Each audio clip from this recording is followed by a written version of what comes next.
चलो, तो पहला तो मैं डायग्राम्स में तुम लोग का थोड़ा रिवीजन करवा देता हूँ।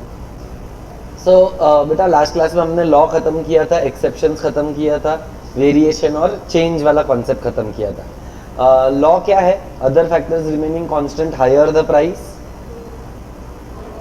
Higher the supply, lower the price, arrows will be going in opposite direction के सेम डायरेक्शन।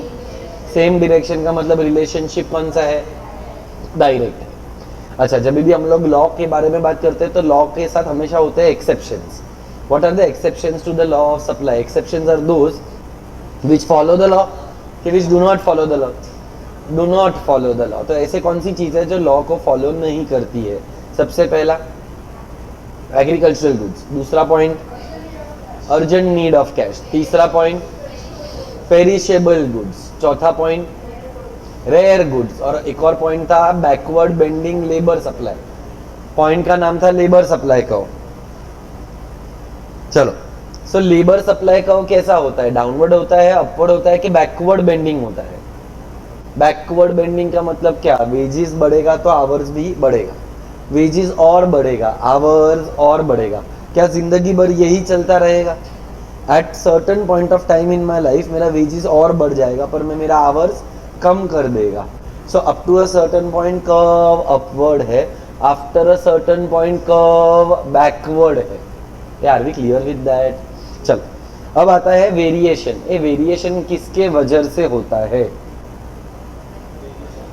प्राइस की वजह से होता है। वेरिएशन के अंदर दो कॉन्सेप्ट है, एक का नाम एक्सपांशन, एक का नाम कॉन्ट्रैक्शन। मेरे को डायग्राम में हेल्प करो। एक्सपांशन का डायग्राम कैसे बनाओ? सबसे पहला we will draw, okay thank you. फिर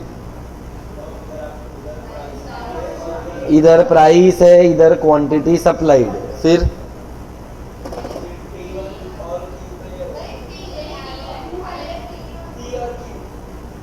पहले डब्बा आएगा कि पहले कर्व आएगा?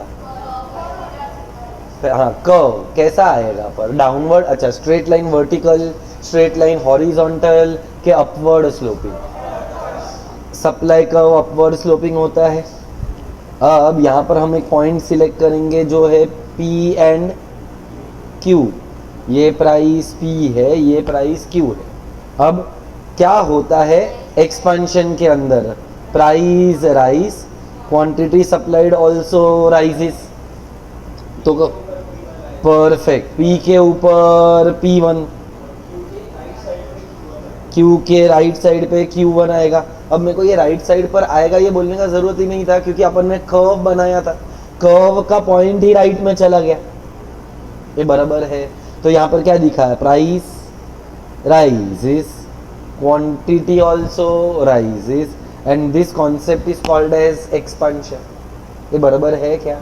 चल इसके नीचे जाते हैं। नेक्स्ट कॉन्सेप्ट का नाम क्या है?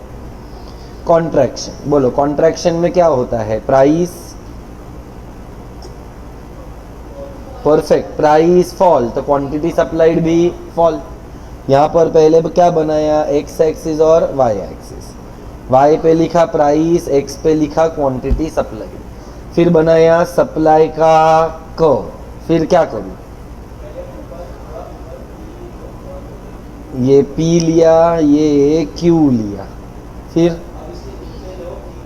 कर, तो ये आ गया P1, ये आ गया Q1।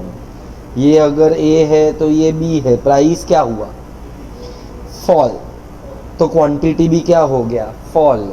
तो ये हो गया कॉन्ट्रैक्शन।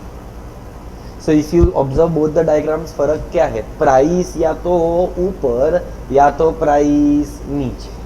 पर when you talk about changes, it is because of other factors. और जब भी अदर फैक्टर्स रहेगा तो प्राइस विल रिमेन कांस्टेंट। मतलब यहाँ पर दो कॉन्सेप्ट आएगा, या तो डिक्रीज। बोल, यहाँ पर एक्स एक्सिस वाई एक्सिस बनाया, ये प्राइस, ये quantity supplied, price will remain, quantity supplied rise हो गया। किसके वजह से हुआ? प्राइस के वजह से हुआ कि अदर फैक्टर्स? अदर फैक्टर्स के वजह से हुआ। तो सप्लाई कर्व का क्या करूं? दो सप्लाई कर्व, एक ओरिजिनल सप्लाई कर्व, ये है अपना ओरिजिनल सप्लाई कर्व। फिर एक और सप्लाई कहो, किधर बनाओ एक और सप्लाई कहो, क्यों राइट में बनाया, क्योंकि क्वांटिटी सप्लाइड क्या हो गया, इंक्रीज हुआ, इंक्रीज होएगा तो every increase is on the right, ये बन गया S1। अब ये है अपना ओरिजिनल प्राइस, ये अपना ओरिजिनल क्वांटिटी, तो बराबर ये अपना ओरिजिनल प्राइस, ये अपना ओरिजिनल क्वांटिटी। अब प्राइस ऊपर, प्राइस नीचू के, प्राइस उधर हिच, प्राइस उधर हिच, फिर भी क्वांटिटी किधर गया, वही गलत, राइट में गया। नीचे बोलना चाहिए कि राइट बोलना चाहिए। तू जो कर रहा है ना बेटा, वो तरीका गलत है। तू पहले डब्बा बना रहा है, जबकि पहले क्या आया, डब्बा के कर्व, कर्व बना तो तेरा डायग्राम राइट आएगा। तूने सही बोला हॉरिजॉन्टल लाइन, अरे पर क्यों हॉरिजॉन्टल लाइन, क्योंकि प्राइस इज रिमेनिंग कांस्टेंट। तो ये तेरे को कैसे समझ में आना चाहिए, with the help of curves. तो अगर ये डब्बे का नाम A था, ये डब्बे का नाम B है, ये A to B is called as increase के decrease, increase is to the left के टू द राइट। तू डाउनवर्ड बोला, डाउनवर्ड का मतलब क्या होता है मालूम है, कि सप्लाइड कॉन्ट्रैक्ट हुआ।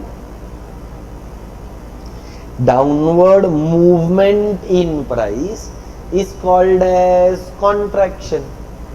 तो मैंने तेको लास्ट क्लास में भी बताया था, 4 दिशा है, upward, downward, rightward, leftward. Upward downward price के वजह से हुआ, राइटवर्ड लेफ्टवर्ड अदर फैक्टर्स की वजह से हुआ, बराबर। चल, तो ये हो गया अपना इंक्रीज का डायग्राम। अभी तू मेरे को हेल्प कर डिक्रीज के डायग्राम के साथ। प्राइस क्या रहेगा, बस क्वांटिटी सप्लाइड डिक्रीज हो, फॉल नहीं बोलने का, अभी डिक्रीज बोलना पड़ेगा क्योंकि अदर फैक्टर्स की वजह से हुआ। फिर ये वाला अपना y एक्सिस, ये वाला अपना x एक्सिस, y एक्सिस पे प्राइस, x एक्सिस पे क्वांटिटी सप्लाई। अब 2 कर्व्स, हाँ, तो ये एक कर्व बनाया ओरिजिनल सप्लाई पर, फिर इसके लेफ्ट हैंड साइड पर बनेगा न्यू सप्लाई कर्व, और प्राइसेस जो है वो डिफर होने वाला है कि सेम रहने वाला है। ये अपना ब्लैक कलर पर जो बनाया वो ओरिजिनल, ये प्राइस और ये क्वांटिटी। फिर प्राइस ना ऊपर ना नीचू, प्राइस उधर ही, फिर भी सप्लाई हो गया Q1, डिक्रीज हो गया। ये डब्बे का नाम A, ये डब्बे का नाम B। अब A to B किधर गया, लेफ्ट। तो अपवर्ड और डाउनवर्ड क्या है, शिफ्ट है कि मूवमेंट है, मूवमेंट। बेटा अपवर्ड डाउनवर्ड शिफ्ट थोड़ी होता है, मूवमेंट होता है। और मूवमेंट किसकी वजह से होता है, प्राइस, प्राइस की वजह से expansion and contraction. Upward movement in price, expansion, downward movement in price, contraction, rightward shift of the supply curve, increase, leftward shift of the supply curve, decrease. Increase decrease किसके वजह से हुआ, other factors, गलत, price किधर हुआ। हाँ, तो increase decrease में तो प्राइस क्या है, बस यही कंफ्यूजन में तू एग्जाम में मरेगा। तो you can not get confuse, इसीलिए तो तेरे आज वापस ये रिवाइज करवा रहे हैं, वापस ये डायग्राम ड्रॉ करवा रहे हैं, जो लास्ट क्लास में मैं ऑलरेडी करवा चुका है। और तू ये कॉन्सेप्ट एक बार पहले भी पढ़ चुका है डिमांड वाले चैप्टर में। प्रॉब्लम ये है कि अपने को याद नहीं रहता। तो you clearly need to understand. जैसे यहाँ पर 2 बैचेस है, CB ARB, वैसे यहाँ पर 2 कॉन्सेप्ट है, एक प्राइस और एक अदर फैक्टर्स, एक वेरिएशन और एक चेंज। प्राइस के वजह से होता है तो वेरिएशन, अदर फैक्टर्स की वजह से होता है तो चेंज। वेरिएशन के 2 बच्चे, एक्सपेंशन कॉन्ट्रैक्शन, जबकि चेंज के 2 बच्चे, इंक्रीज और decrease. Expansion contraction upward downward movement, जबकि increase decrease rightward leftward shift. Expansion contraction में प्राइस राइज होएगा, फॉल होएगा। एक्सपेंशन कॉन्ट्रैक्शन में प्राइस कांस्टेंट रहेगा। एक्सपेंशन कॉन्ट्रैक्शन में मूवमेंट होगा, इंक्रीज डिक्रीज में शिफ्ट होगा। क्लियर है, श्योर है? So very very important concepts which were by the name of expansion, contraction, increase and decrease. अब ये चैप्टर में 2 ही आंसर बचे, एक व्हाट इज कॉस्ट और एक व्हाट इज रेवेन्यू। क्या क्या बोला? What is cost and what is revenue. चलो, कॉस्ट का मतलब क्या होता है? जो लगता है फॉर करेक्ट। सो मैन्युफैक्चरिंग करने के लिए जो कॉस्ट लगता है उसको, वो एक खर्चा होता है, उसको कॉस्ट बोलते हैं। This is also called as the cost of factors of production. क्या बोला? Cost of. अब कॉस्ट जो होता है ना बेटा, वो 3 टाइप का होता है। कौन से लोग आ रहे हैं भाई?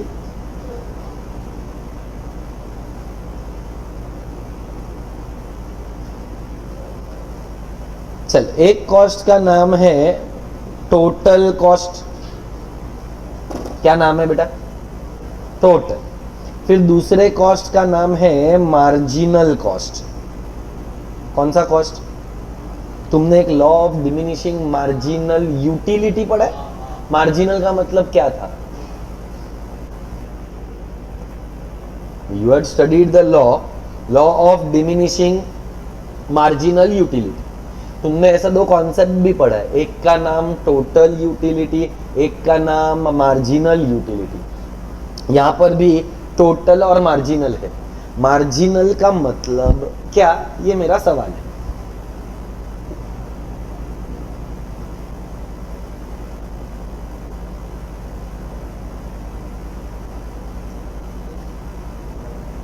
इंक्रीज इन कॉस्ट, एग्जाम्पल दे सकते हैं?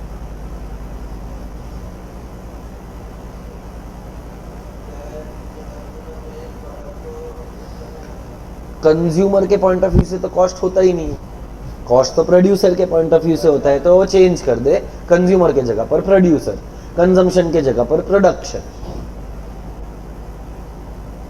क्योंकि अपन ने अभी कॉस्ट के बारे में क्या बोला कि it is the cost of manufacturing, not the cost of consumption.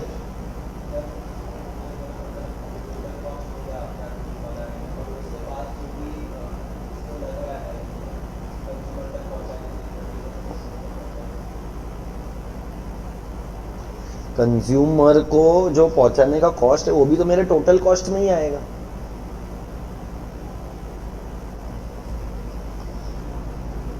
भगवान, एक और कॉस्ट है, लिख देता हूं फिर समझाता हूं, which is by the name of average cost. बेटा टोटल का मतलब, टोटल तो बताओ। सम। टोटल का मतलब एग्रीगेट। मार्जिनल का मतलब होता है एडिशनल, या तो एक्स्ट्रा, या तो the cost of producing the last unit. Additional cost of producing a unit, extra cost of producing a unit, या तो कॉस्ट ऑफ लास्ट यूनिट। और एवरेज का मतलब बता दो। मैं बाकी इसमें और डिटेल में आ रहा हूं, पहले सिर्फ मीनिंग समझा रहा हूं। एवरेज, मीन, मीडियन, मोड पढ़ा है ना? बोलते पार्टीशन वैल्यूज पढ़ा है। पार्टीशन वैल्यूज में मीन, मीडियन, मोड पढ़ा है। तो एवरेज का मतलब क्या होता है बेटा? 11th स्टैंडर्ड में ना, इकोनॉमिक्स में भी पढ़ा था, मैथ्स में भी पढ़ा था, पर इको में तो मैंने पढ़ाया था।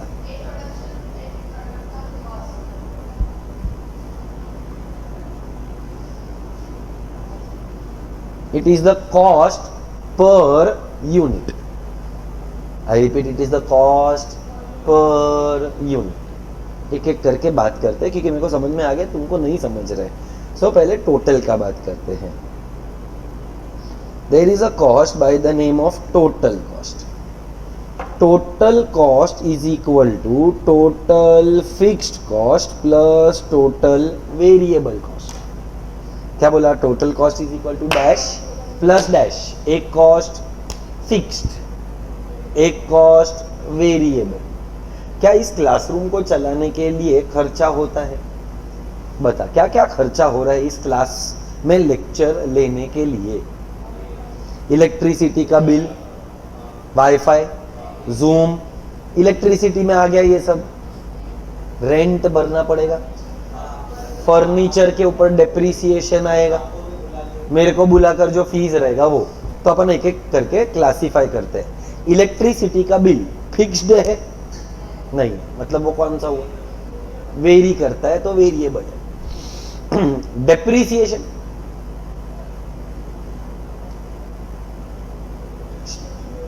फिक्स्ड है? फिक्स्ड है। डेप्रिसिएशन में दो मेथड होता है, एक एचडीवी मेथड होता है, एक एसएलएम मेथड होता है, कुछ तो होता है ऐसा दो मेथड। लेट अस अज्यूम कि डेप्रिसिएशन का रेट 10% है, फ्लैट। तो डेप्रिसिएशन भी एक कौन सा कॉस्ट है, फिक्स्ड कॉस्ट। बाहर जो ऑफिस बॉय है उसको भी तो सैलरी, अच्छा वो वेरिएबल है। सोच समझ के बोल, तेरे को लगता है वेरिएबल तो वेरिएबल बोल, मेरे को प्रॉब्लम नहीं है। Salary given to office boy, salary given to Meeta madam and Jinal madam, fixed. Rent, okay, rent is a which cost, fixed.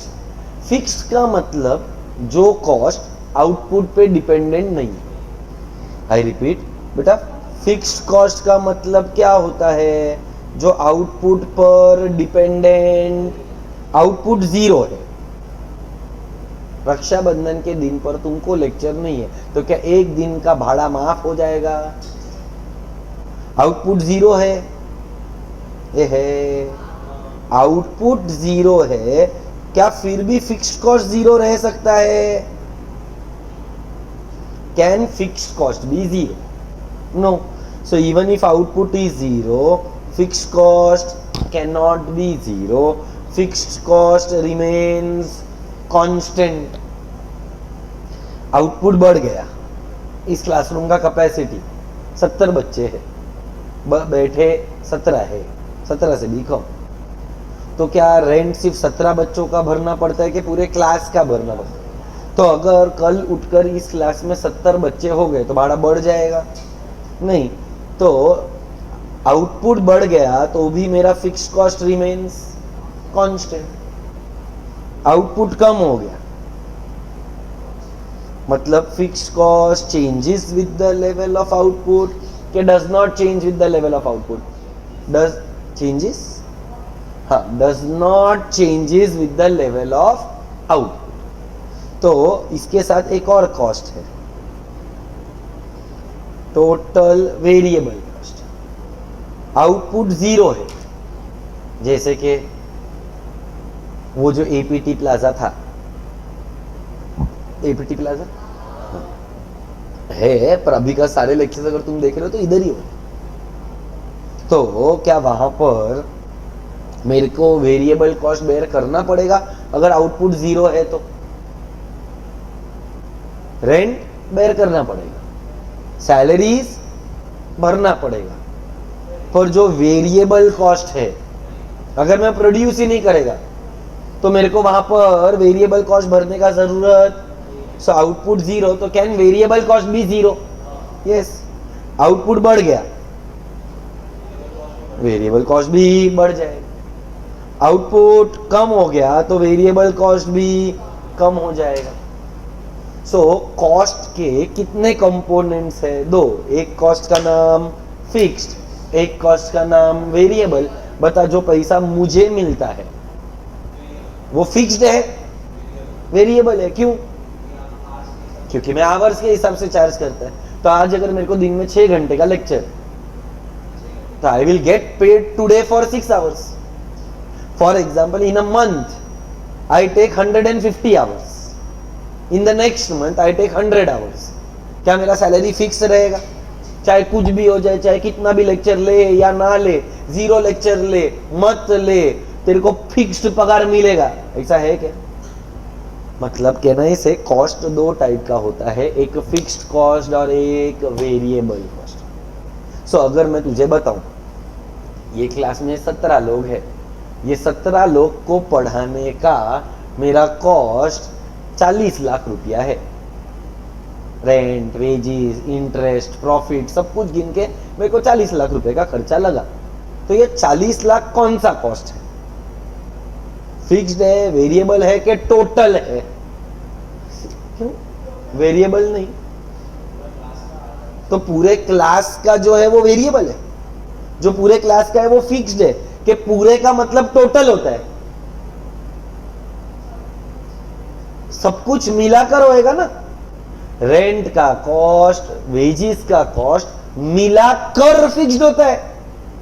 तो फिक्स्ड तो अलग है, वेरिएबल अलग है। फिक्स्ड और वेरिएबल को ऐड करेगा तो टोटल मिलेगा ना। तो तू क्या बोल रहा है सिर्फ फिक्स्ड है? पूरा क्लासरूम चलाने का खर्चा फिक्स्ड है, वेरिएबल है कि टोटल कॉस्ट है? इसीलिए टोटल कॉस्ट का फॉर्मूला लिखा बेटा मैंने। Total cost is equal to total fixed cost plus total variable cost. इस क्लासरूम को चलाने के लिए इलेक्ट्रिसिटी का खर्चा, रेंट का खर्चा, वेजेस का खर्चा, जो भी खर्चे लगे सारे खर्चे टोटल कॉस्ट में आते हैं। टोटल कॉस्ट दो टाइप का होता है, एक फिक्स्ड होता है और एक वेरिएबल होता है। फिक्स्ड वो कॉस्ट होता है जो आउटपुट के वजह से बदलता नहीं है, जबकि वेरिएबल कॉस्ट वो कॉस्ट होता है जो आउटपुट के वजह से बदलता है। सो टोटल कॉस्ट का फॉर्मूला क्या आएगा? TFC plus TVC। फॉर्मूला दो मेरे को TFC का।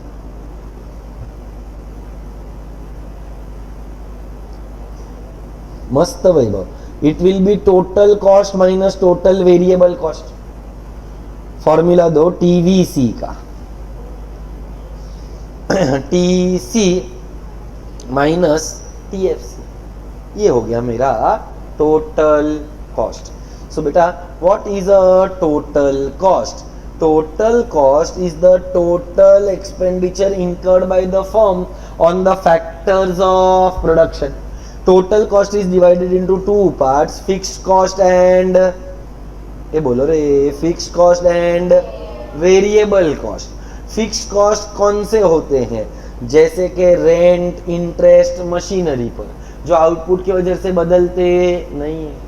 वेरिएबल कॉस्ट कौन से होते हैं? जो आउटपुट के वजह से बदलते हैं, जैसे कि labour, raw material, fuel, electricity, ये सब वेरिएबल। प्रोडक्शन बढ़ेगा तो ये सब के ऊपर कॉस्ट बढ़ेगा, प्रोडक्शन कम तो ये सब के ऊपर कॉस्ट भी कम। ये आर वी क्लियर? अब आता है दूसरा कॉस्ट। कौन सा कॉस्ट है? मार्जिन। अभी मार्जिनल का मतलब में ही तुम्हारे वांदे है। मार्जिनल यूटिलिटी कैलकुलेट किया था तुम लोगों ने, तो वैसे ही मार्जिनल कॉस्ट कैलकुलेट करना पड़ेगा ना। मार्जिनल का मतलब अभी 5 मिनट पहले बताया था। Can you please tell me the additional cost, extra cost? तो अगर या तो cost of last unit, so अगर सपोज कर इस बैच में अगर एक और जन नया ऐड होता है, उसका टोटल कॉस्ट के उसको पढ़ाने का एक्स्ट्रा कॉस्ट, क्योंकि उसको नया मटेरियल देना पड़ेगा, तो उसको पढ़ाने के लिए जो एडिशनल कॉस्ट लगता है उसको हम लोग बोलते हैं marginal cost. For example, the cost for producing 10 units is 1200. The cost for producing 11 units is 1400.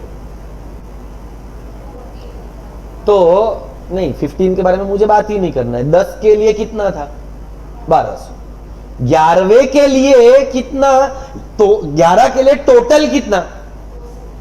11 के लिए टोटल 1400। तो 11वें के लिए कितना? 200। 10th के लिए 1200 था, 11th के लिए 1400 हो गया। सो बेटा क्या मैं इसे आउटपुट लिखता हूं 10 और 11, फिर टोटल कॉस्ट लिखा 1200 और 1400। करेक्ट। कैसा तूने यूटिलिटी में भी यही फॉर्मूला यूज किया था। सो कैन आई से दिस इज माय 200। कैसे आएगा मार्जिनल कॉस्ट का फॉर्मूला, वो भी समझा देता हूं। MC of N is equal to TC of N minus TC of N minus 1। चल N मतलब नंबर ऑफ यूनिट्स, अपने को 11th का कॉस्ट ढूंढना है। किसका कॉस्ट ढूंढना है? So MC of 11 is equal to TC of 11 minus TC of 11 minus 1। N को सब्सटीट्यूट कर दिया, N क्या था? 11।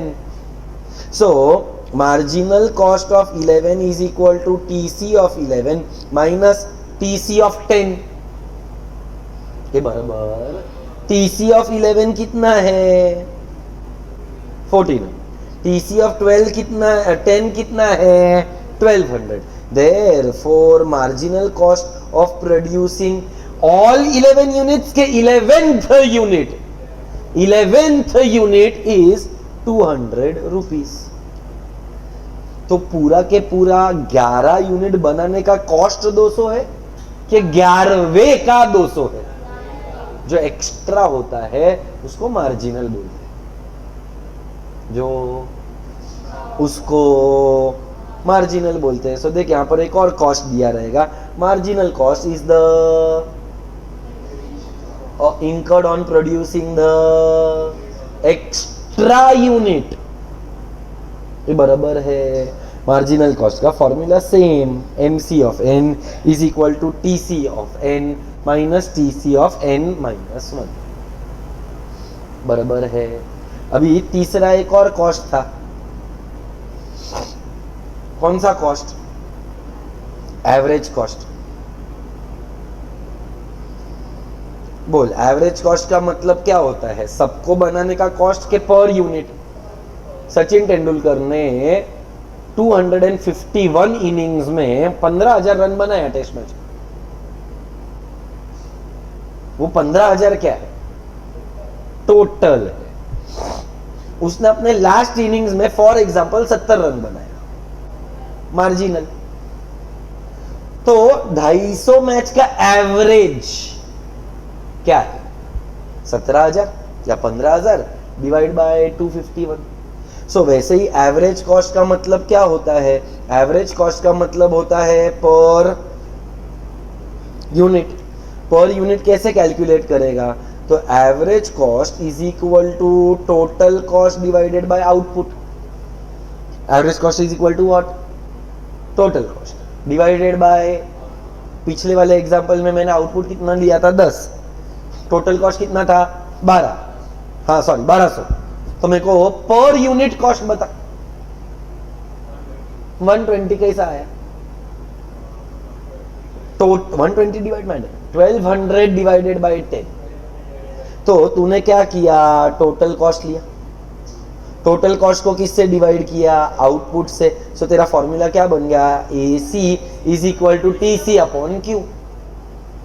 ये बराबर है, Q मतलब आउटपुट। Q ओके, तू ओ लिख दे भाई बेटा। Q is called as output. Economic terminology के अंदर अपन क्या लिखते हैं? Quantity supplied, quantity demanded. तो सिर्फ Q लिखा तो आउटपुट है या नंबर ऑफ यूनिट्स है। सो अगर तू यहां पर देखेगा एवरेज कॉस्ट का फॉर्मूला क्या आएगा? Total cost upon total quantity.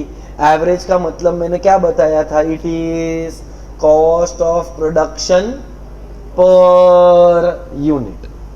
तो देख वहां पर लोगों ने एक एग्जांपल दिया है, तू कैलकुलेट करके दे मेरे को। कितना है टोटल कॉस्ट 500 यूनिट बनाने का? 2 लाख। तो 2 lakh cost is for 500 units. What is the cost of 1 unit? कैसे कैलकुलेट किया वो बता। टोटल कॉस्ट लिया 2 लाख, टोटल आउटपुट लिया 500।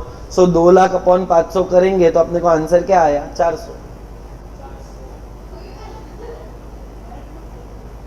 वही प्रॉब्लम है, तो कुछ बोलता ही नहीं। Are we clear? Are you sure?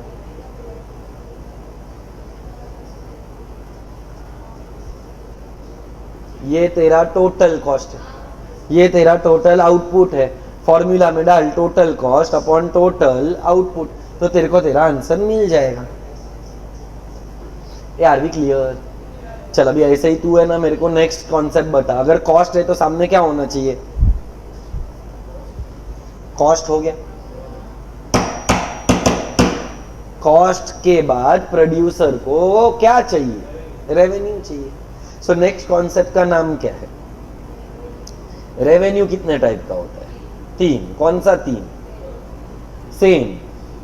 तो एक टोटल रेवेन्यू, एक मार्जिनल रेवेन्यू, एक एवरेज रेवेन्यू।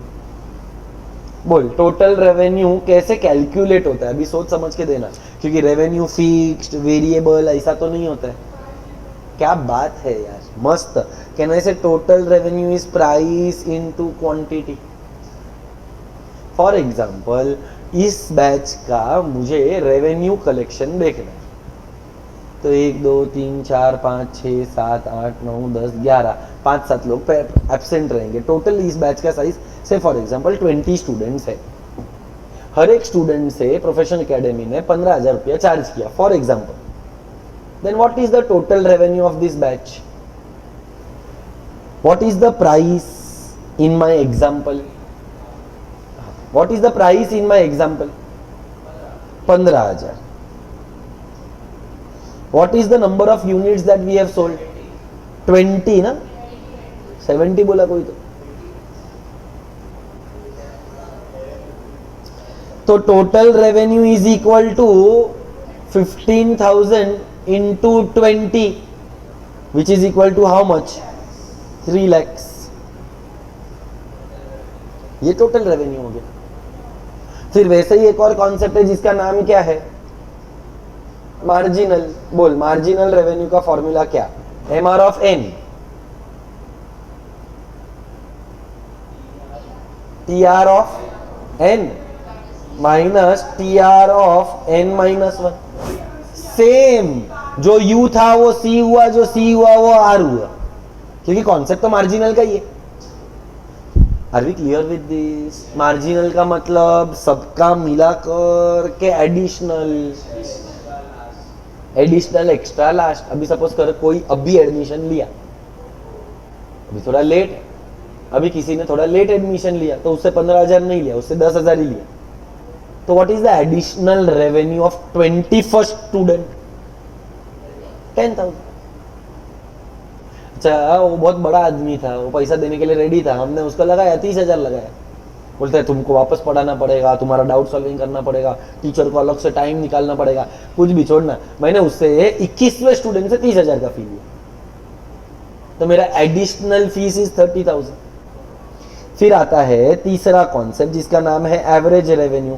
बोल एवरेज रेवेन्यू का formula total revenue upon total quantity.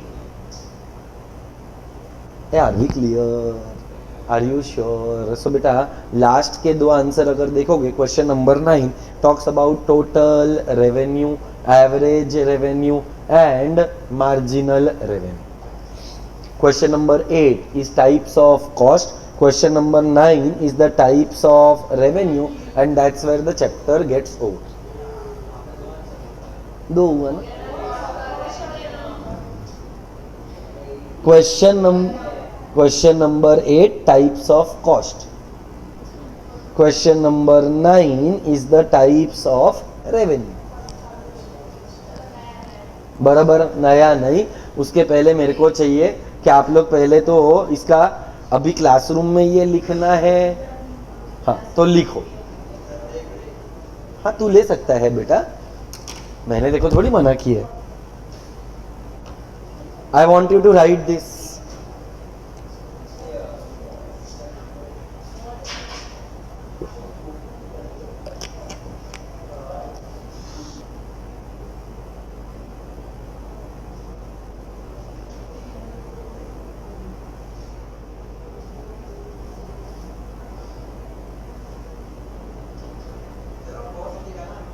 सब जगह पे कॉस्ट ही है।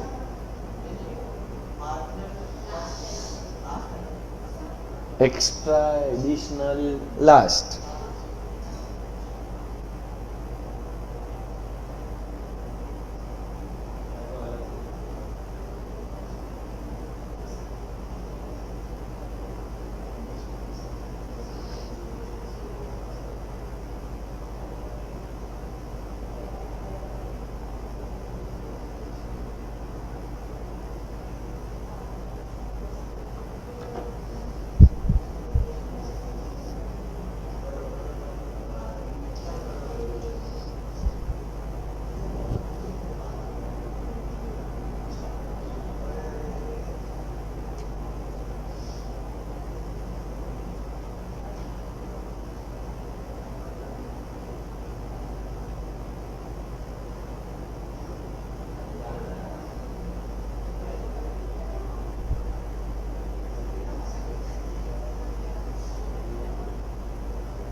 जी किसके सामने जीता?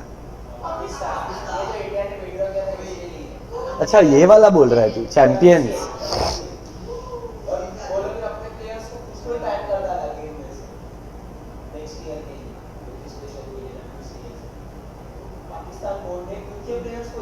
क्यों?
हाँ हाँ aggregate.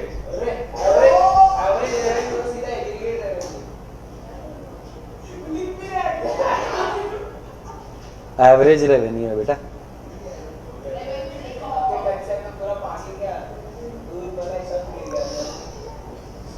I am giving you a task, that is ये टेक्स्ट बुक जो है ना अपना, उसके अंदर ए से लेकर जी तक ऑब्जेक्टिव्स है। जैसा हम लोग 11th स्टैंडर्ड में पढ़ते थे, I am following the same pattern. I want you to start solving A से लेकर जी तक का ऑब्जेक्टिव्स वाला part. Yes, I am going to start after the break. आपके पास फिलहाल 25 to 30 मिनट्स है टू कंप्लीट ए से लेकर जी।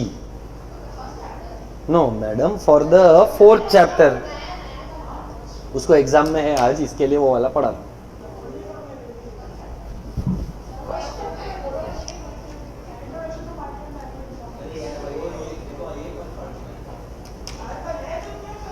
माइक्रो मैक्रो का तूने डिस्टिंग्विश बिटवीन पढ़ा? Lumping method.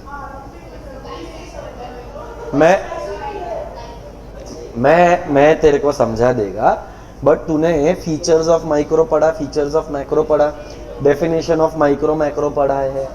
गुड। देख, हाँ वही है, पर उसके अंदर फीचर्स बहुत सारे हैं बेटा। Partial equilibrium, general equilibrium.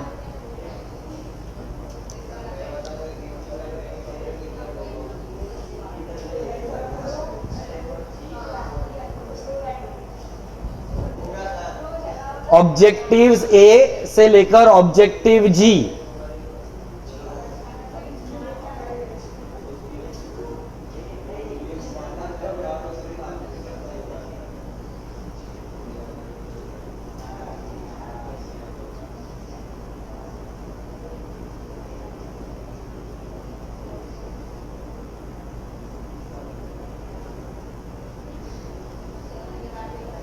I will start your doubt solving at 8:50. 8:50 पर मैं डाउट सॉल्विंग स्टार्ट करेगा। 9 बजे ब्रेक देगा और 9:15 या 9:30 बजे ब्रेक दूं, चलेगा? हाँ हाँ, तू 9:30 बजे आ ना।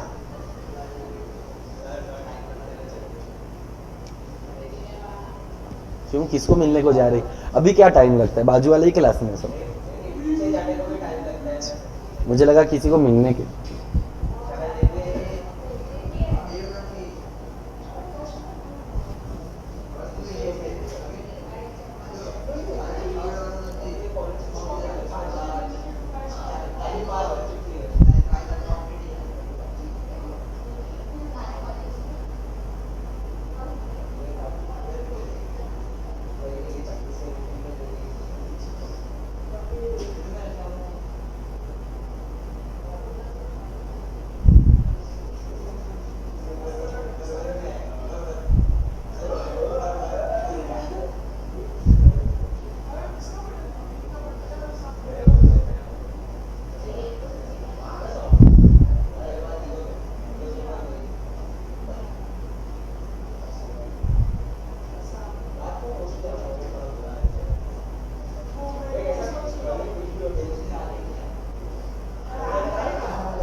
देख, अगर नोटबुक में करे तो बेटर है, क्योंकि आप एग्जाम में जाओगे तभी भी तो आपको एक बार वापस सॉल्व करना पड़ेगा ना।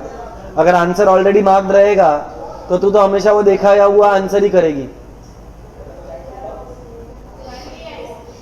ठीक है, your call, I don't have a problem.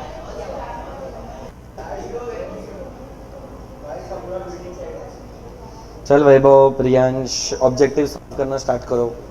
बात करो, मेरे को प्रॉब्लम नहीं है, but at the same time start solving the objectives.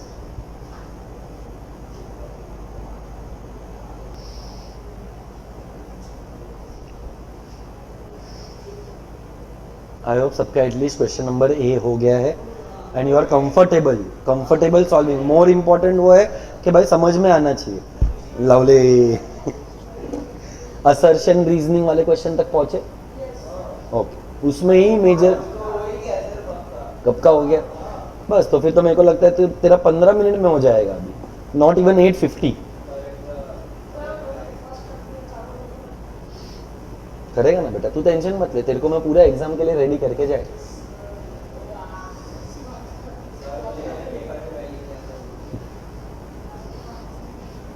क्या जो पढ़ा है उसको भी तो बराबर से प्रैक्टिस करना जरूरी है।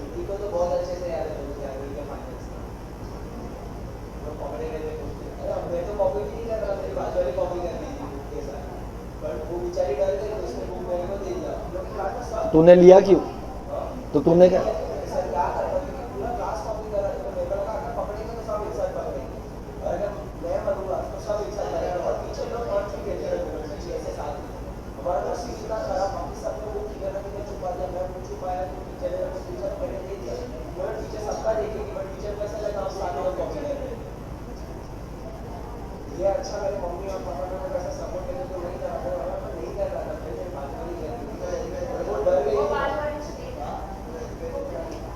मतलब उसने बुक थोड़ी लेकर गया था, उसने तो सच ही बोला ना।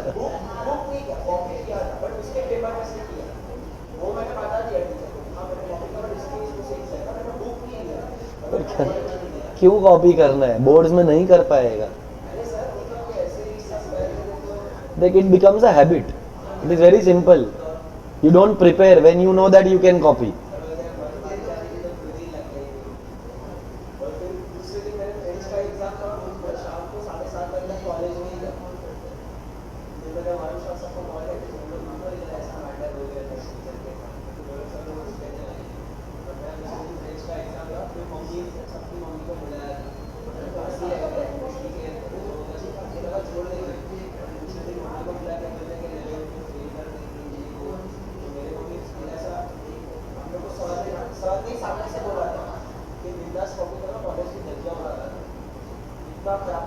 कौन सा कॉलेज? कौन से सर?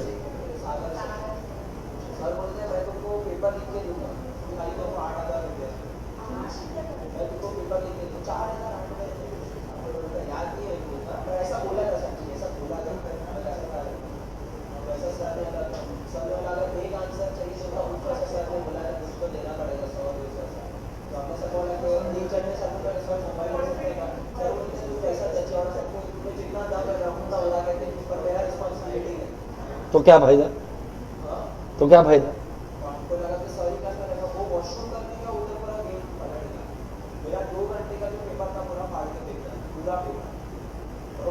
और कॉपी करना ही नहीं चाहिए, बॉटम लाइन।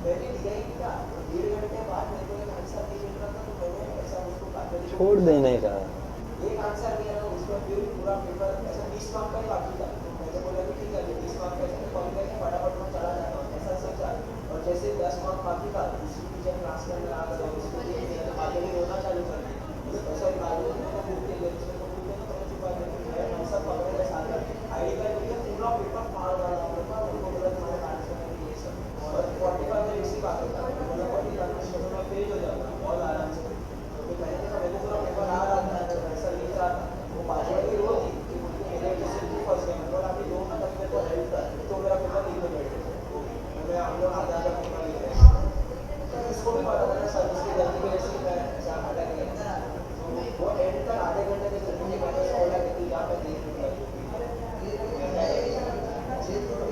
कॉपी मत कर।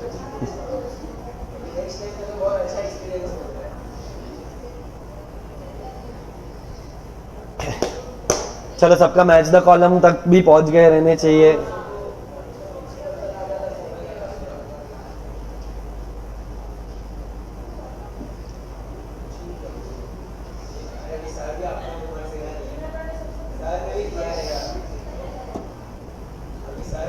इतना कांड नहीं किया मैंने जितना तूने किया है।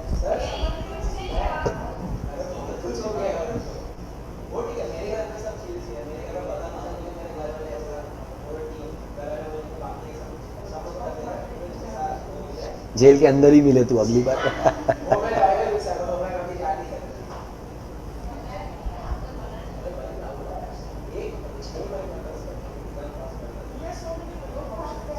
और 6 महीने के बाद जेल में जाएगा।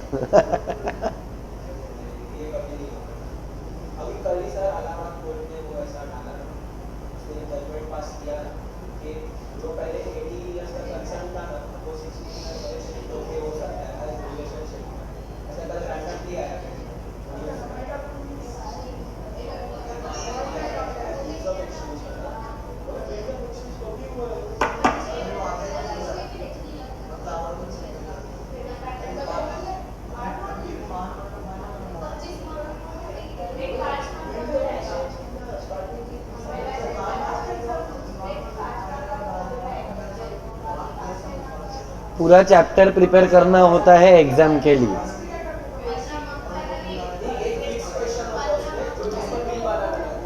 पर तू पूरा चैप्टर प्रिपेयर कर, बोर्ड्स के लिए प्रिपरेशन करो।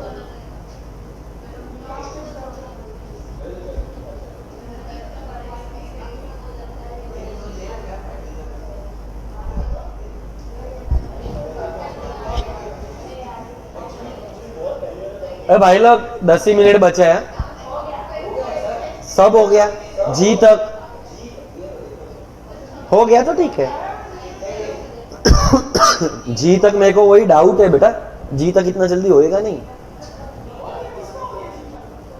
फटाफट करो, चलो 10 मिनट है लास्ट। ई और ई एफ तक हुआ रहेगा, जी तक थोड़ा डिफिकल्ट है।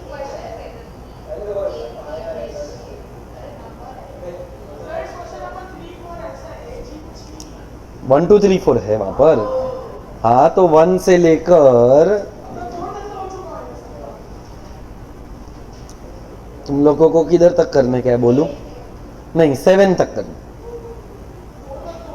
हाँ तो 5 6 7 ही बचा है।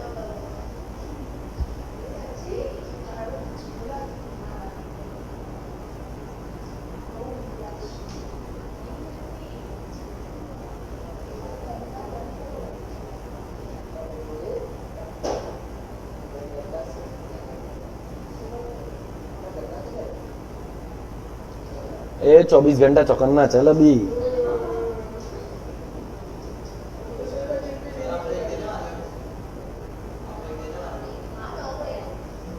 एट 50 को डाउट सॉल्विंग करेगा, डाउट सॉल्व होने के बाद 15 मिनट का ब्रेक देगा, उसके बाद नया चैप्टर चालू करेगा।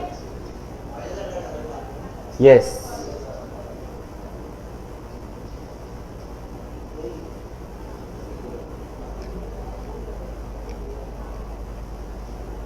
मोबाइल रख दे और ऑब्जेक्टिव्स वाला जो पार्ट है वो कंप्लीट कर। 7 तक हुआ, 7 भी है। Find the economic term.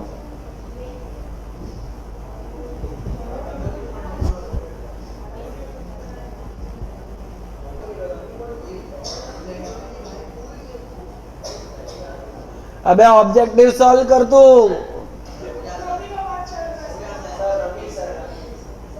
Question number 7 तक हुआ तो 7 कर, 5 ही मिनट है। उधर नोटबुक में लिखना होता है, अपना भूल गई है तू स्टाइल शायद। एक चैप्टर में नोटबुक खत्म, बोल।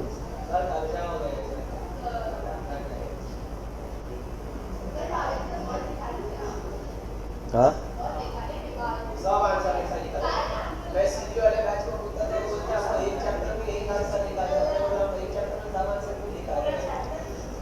क्योंकि उनको पढ़ाने का पर्पस अलग है,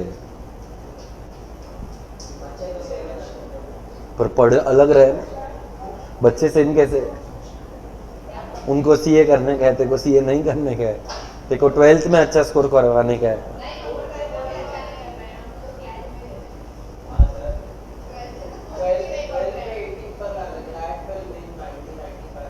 तो पढ़ना पड़ेगा ना उसके लिए, 80% के लिए भी ऐसा ही थोड़ी आता है 80%।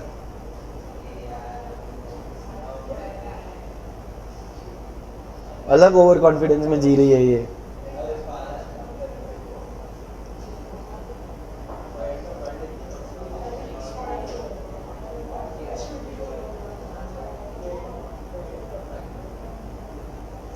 पांच मिनट बचा है, मैं 5 मिनट के बाद डाउट सॉल्विंग हाथ में लेगा।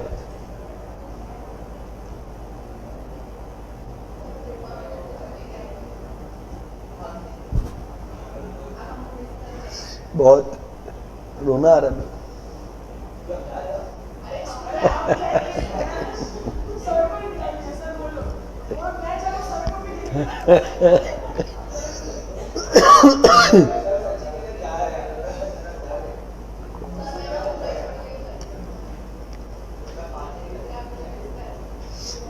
श्योर।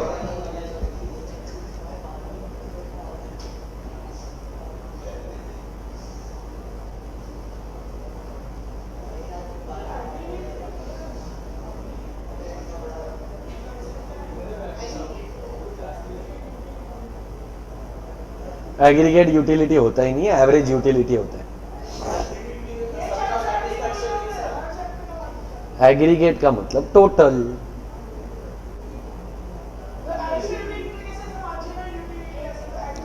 Total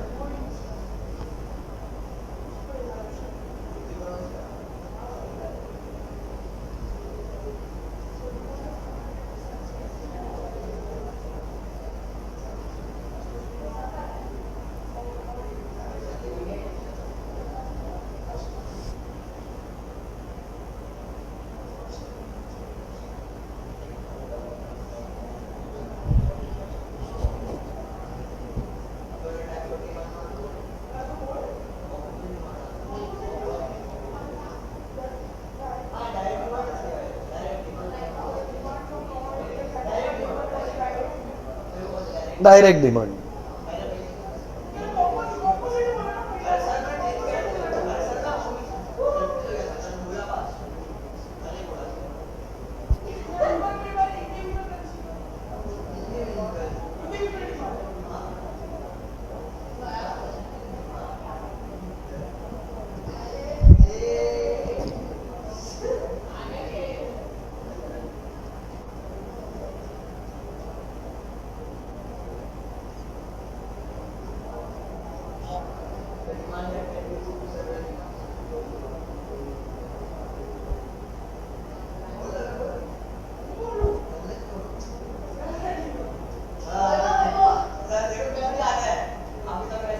composite demand.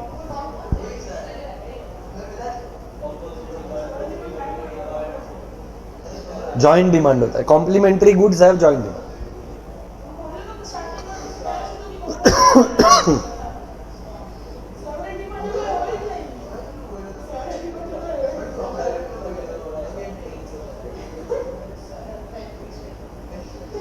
कौन सा ऑब्जेक्टिव डिस्कस करना है? किसी में डाउट आया है, कुछ नहीं समझ में आया है तो मेरे को बताओ।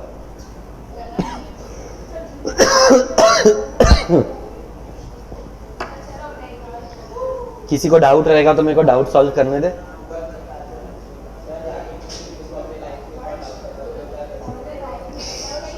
No comments.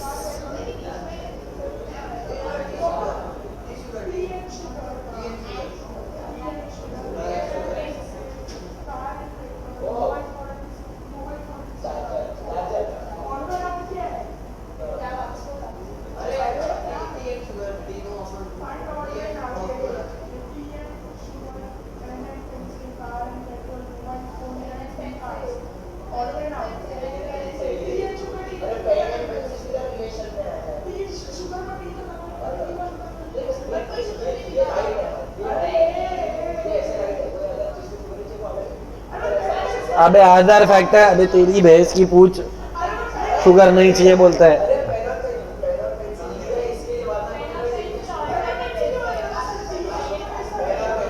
Pen and pencil are substitutes to each other. Competitive demand. Taste, habits, preferences are assume to remain constant.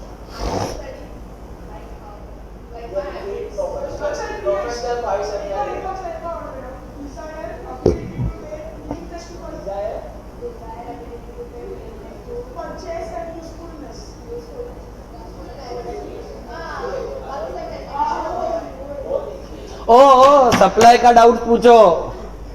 Anybody with any doubts in supply please let me know. Assertion, reasoning सारे objectives है तुम लोगों को। कितना फेंकते हो सालो, नीचे से ढाप ढाप कर आंसर दिया है। एक आंसर में एक क्वेश्चन में डाउट नहीं है। साले 7th वाला है। एक एक करके सॉल्व कर रहा हूं, पहले कोई तो पूछ रहा है। 7th के अंदर 8th वाला doubt, symbolic representation of functional relationship between price and, याद क्या रखने का है? Supply of x commodity is a function of price of x commodity. इसमें याद रखने का क्या है?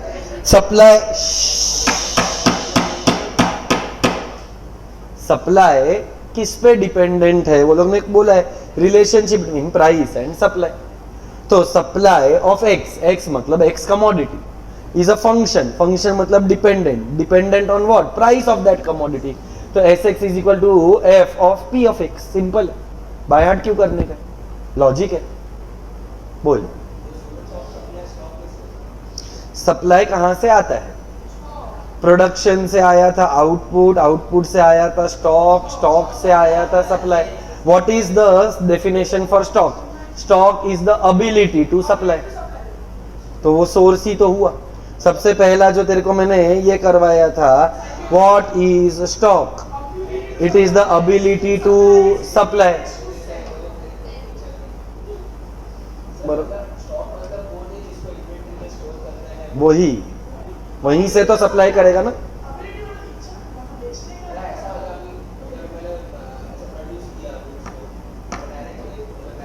तो भी वो तेरे स्टॉक में तो रहा ही ना। अभी आप भी का भी थोड़ी बिकेगा। मैंने 1000 यूनिट बनाएगा तो 1000 का 1000 एक साथ थोड़ी बिकने वाला है। तो आउटपुट से आता है स्टॉक, स्टॉक से आया सप्लाई, स्टॉक से सप्लाई आया मतलब इट इज द सोर्स। 10।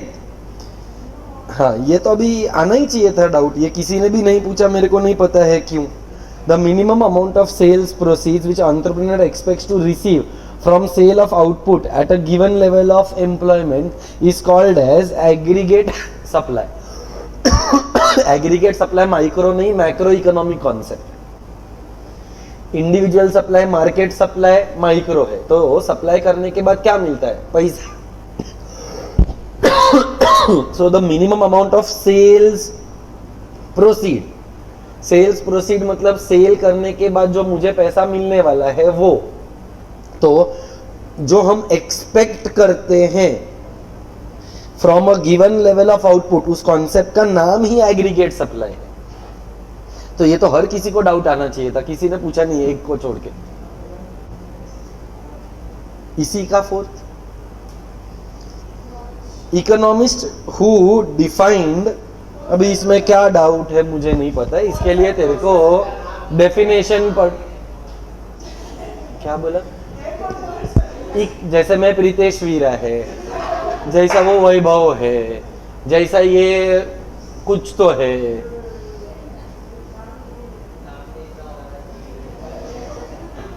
वैसे ही एक आदमी है जिसका नाम पॉल सैमुएल्सन। अभी इसमें क्या कर सकता है तू? He is an economist who gave this definition. ये अपने इंट्रोडक्शन वाले पार्ट में ऑलरेडी है। बोलो और कोई जिसको कोई डाउट नहीं है वो चुप बैठो। Question number first, method.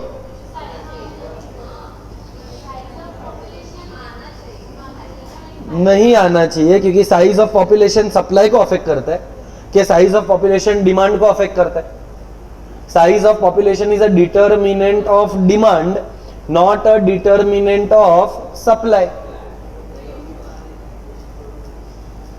Population के वजह से सप्लाई पर असर आता है कि पॉपुलेशन के वजह से एवरीबॉडी क्वाइट,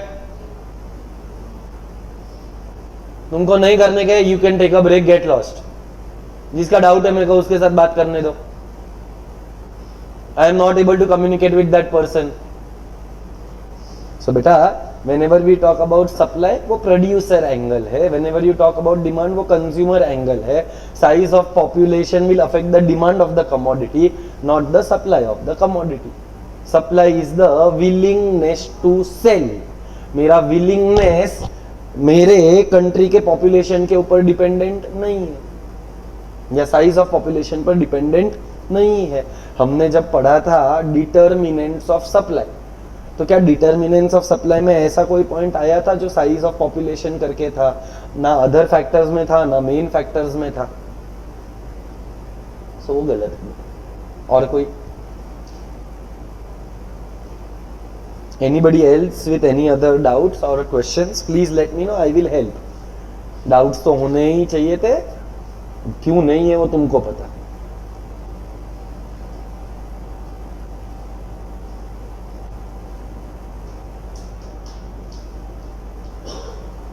तेरे को इधर ये डाउट नहीं आया बेटा, चश्मे वाला लड़का, this was introduced by Paul Samuelson, इधर तू नहीं पूछा कौन पॉल सैमुअलसन?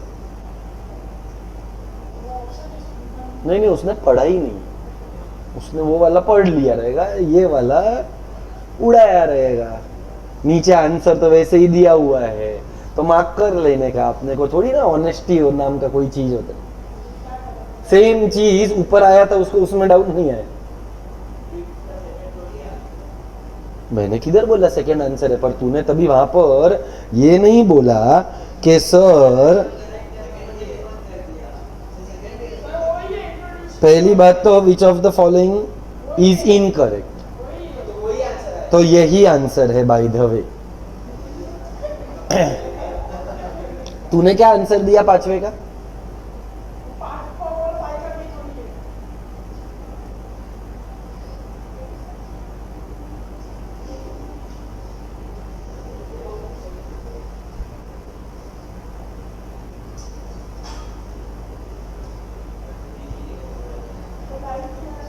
बेटा आज ही बताना। हाँ,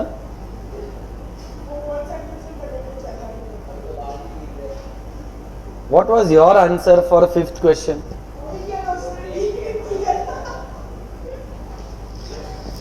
मतलब उसने ना सिर्फ आंसर ढापे है और कुछ नहीं किया है उसने। जाने मेरे बाप का क्या गया, कौन सा मेरे को 12वीं देने का।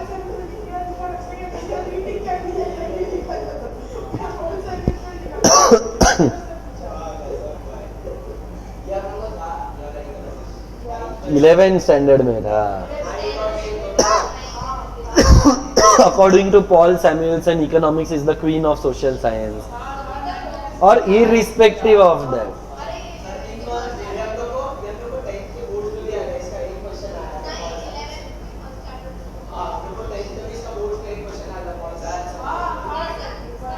बोल मैं आयचा गावात तुझ्या। Father of economics is Adam Smith, तो किंग नहीं बोलते हैं। तेरे को बनना है। चल, सो टेक अ ब्रेक। 8:58 हुआ है, 9:15 को we will start again. We will solve majority of the questions of chapter number 1।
Maggi खाए?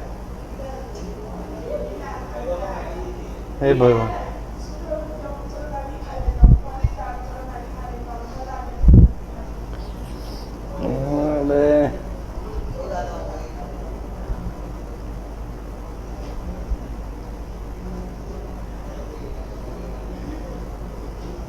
चल स्टार्ट करते हैं। चलिए शुरू करते हैं, और आप अपनी एग्जाम में अच्छे से परफॉर्म करके आइएगा। धन्यवाद। क्या मालूम कितने मार्क का पेपर है?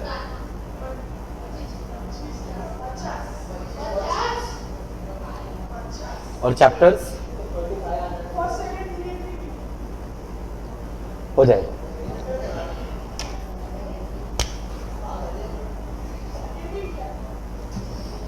चलो, सो बेटा इकोनॉमिक्स के अंदर there are 2 branches. One is by the name of micro, one is by the name of macro. Economics ये वर्ड आया कहाँ से? Oikonomia, it was a Greek word oikonomia. Oikonomia का मतलब होता है परफेक्ट है, so it is a household management. अच्छा, अभी ये जो हाउस होल्ड मैनेजमेंट है इसमें अलग अलग पॉइंट ऑफ व्यूज थे।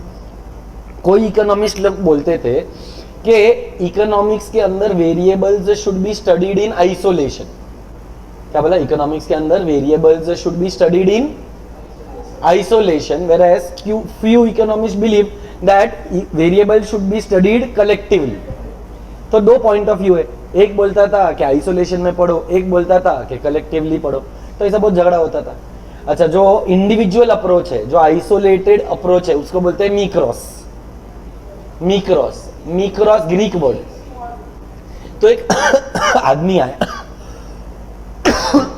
आदमी का नाम ओ चीचा ओ नहीं, आदमी का नाम रैगनर फ्रिस्क। रैगनर फ्रिस्क बोलता है कि झगड़ा झगड़ी मत करो, गांधी जी को याद करो। Of Oslo university in the year 1933 he gave two Greek words, mikros and makros. Mikros का मतलब 1 millionth ऑफ अ पार्ट। क्या बोला? स्मॉल पार्ट या 1 millionth ऑफ अ पार्ट, मतलब एक बहुत बड़ी चीज में से उसका एक हिस्सा। बेटा वैभव, हिस्सा मतलब स्लाइस, स्लाइसिंग मतलब पूरे बंच में से अपन एक पर्टिकुलर कॉन्सेप्ट का स्टडी करते हैं तो हम उसको स्लाइसिंग मेथड बोलते हैं। और अगर पूरे का पूरा कॉन्सेप्ट को पढ़ा तो लंप, जैसे कि ब्रेड होता है, ब्रेड का लोफ, लोफ जो है उसको तू कट कर तो स्लाइसिंग मेथड। पूरे ब्रेड का एक साथ स्टडी करेगा तो हम उसको क्या बोलेंगे? Lumping method. So when you talk about economics, economics is divided into two branches, micro and macro, given by a person by the name of Ragnar Frisch। Ragnar Frisch ने दो ग्रीक वर्ड्स दिए, मीक्रॉस, macros. Mikros का मतलब small, macros का मतलब large. मीक्रॉस मतलब 1 millionth of a part. Are we clear with that?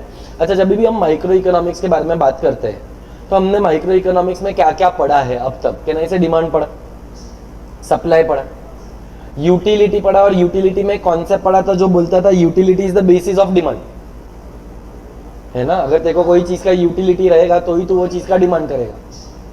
क्या तू स्कर्ट पहन के घूमेगा वैभव? नहीं। क्यों नहीं पहनेगा? क्योंकि तेरे को उससे यूटिलिटी मिलता। सो हमने जब इकोनॉमिक्स के अंदर माइक्रो इकोनॉमिक्स वाला पार्ट पढ़ा तो हमने माइक्रो इकोनॉमिक्स में फोकस किस पे किया?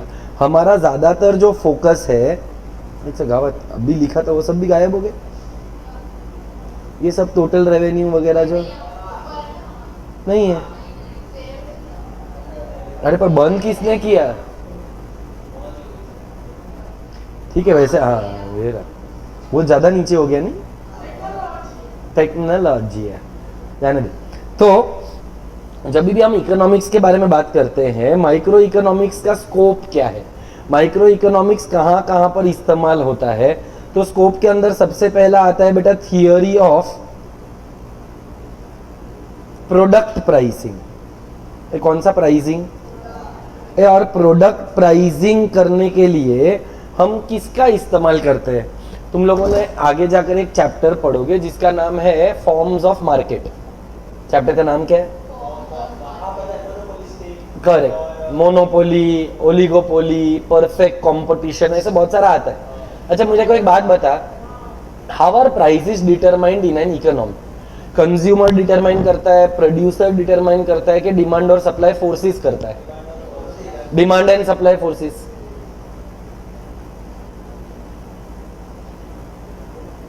कर लो,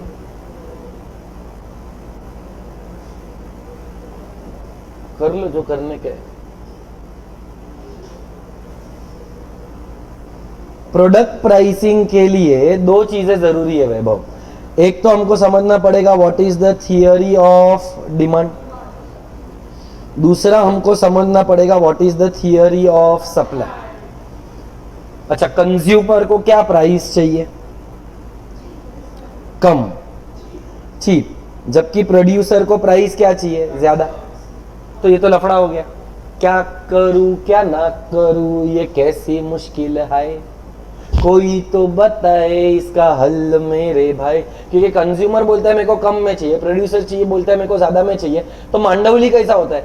मांडवली होता है इक्विलिब्रियम प्राइस पे। कौन सा प्राइस पे?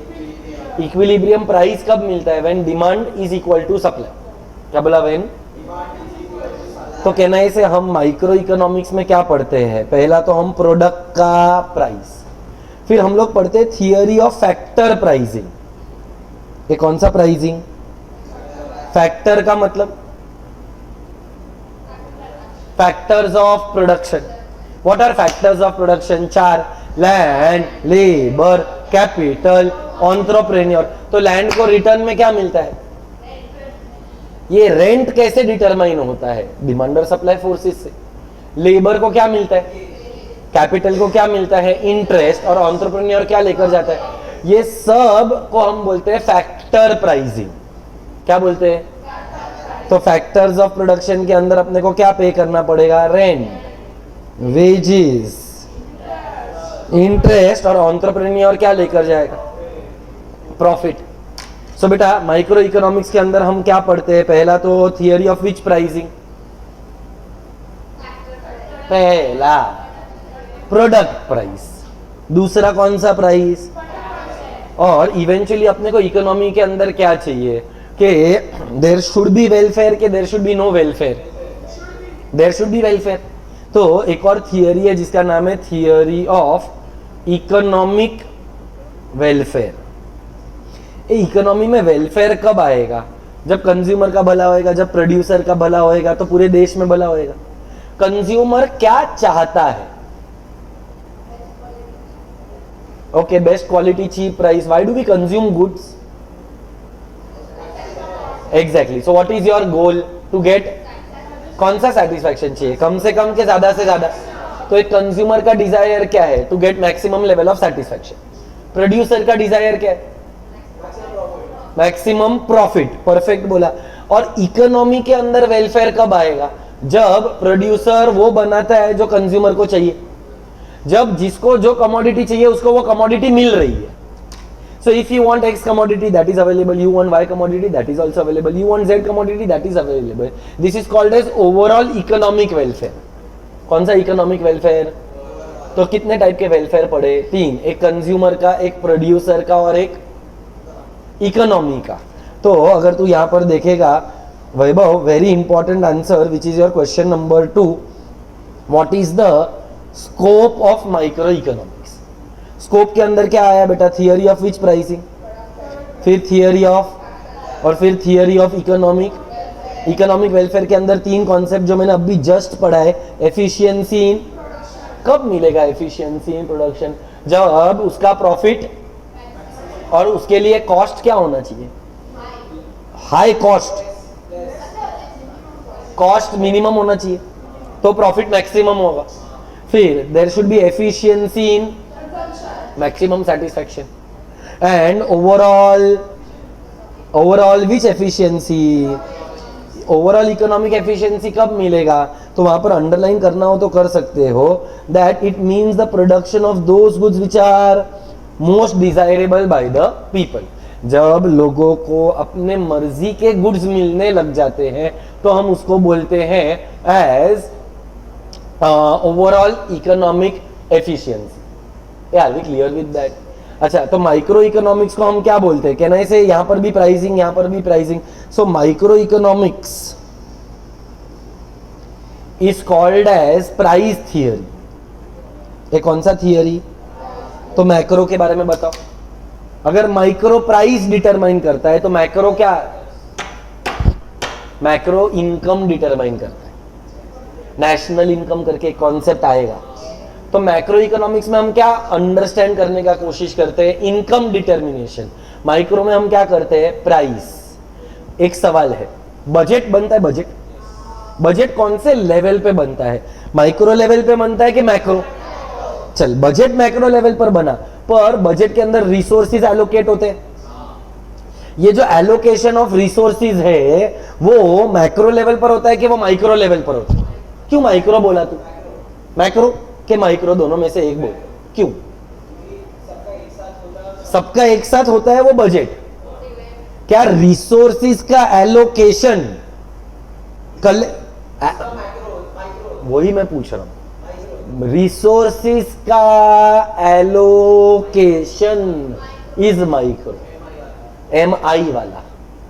क्यों MI वाला? क्योंकि जो रिसोर्सेज एलोकेट होते हैं वो इंडिविजुअल लेवल पे एलोकेट होते हैं, वो एक पर्टिकुलर सेक्टर पर एलोकेट होता है, वो पर्टिकुलर स्टेट पर एलोकेट होता है, वो पर्टिकुलर मिनिस्ट्री को एलोकेट होता है। तो बेटा allocation of resource is a part of which economics? Micro. अभी तुम मेरे को बता ना, माइक्रो इकोनॉमिक्स के बारे में जब हम पढ़ते तो कहने से माइक्रो इकोनॉमिक्स में अपन ने अदर फैक्टर्स रिमेनिंग कांस्टेंट पढ़ा है क्या? कितने लॉ पढ़े तुम लोगों ने? 3। एक लॉ का नाम लॉ ऑफ डिमांड, एक लॉ ऑफ सप्लाई, एक law of DME, diminishing marginal utility. ये तीनों लॉ के अंदर हमने क्या अज्यूम किया है? All the other factors should remain.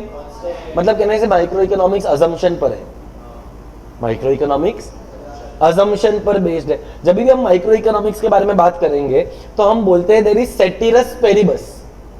क्या वर्ड यूज किया? मतलब we study 2 variables assuming all the other variables to remain.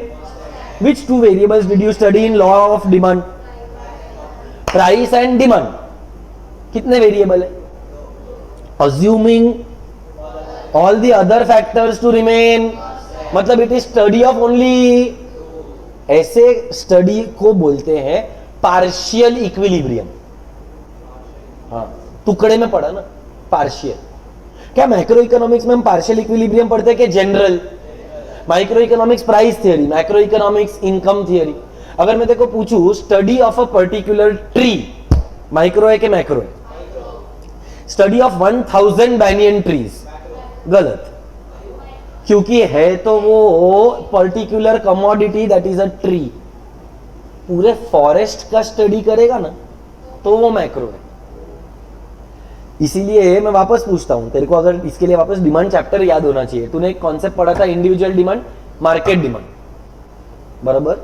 Individual demand micro economic है कि मैक्रो इकोनॉमिक है? Micro.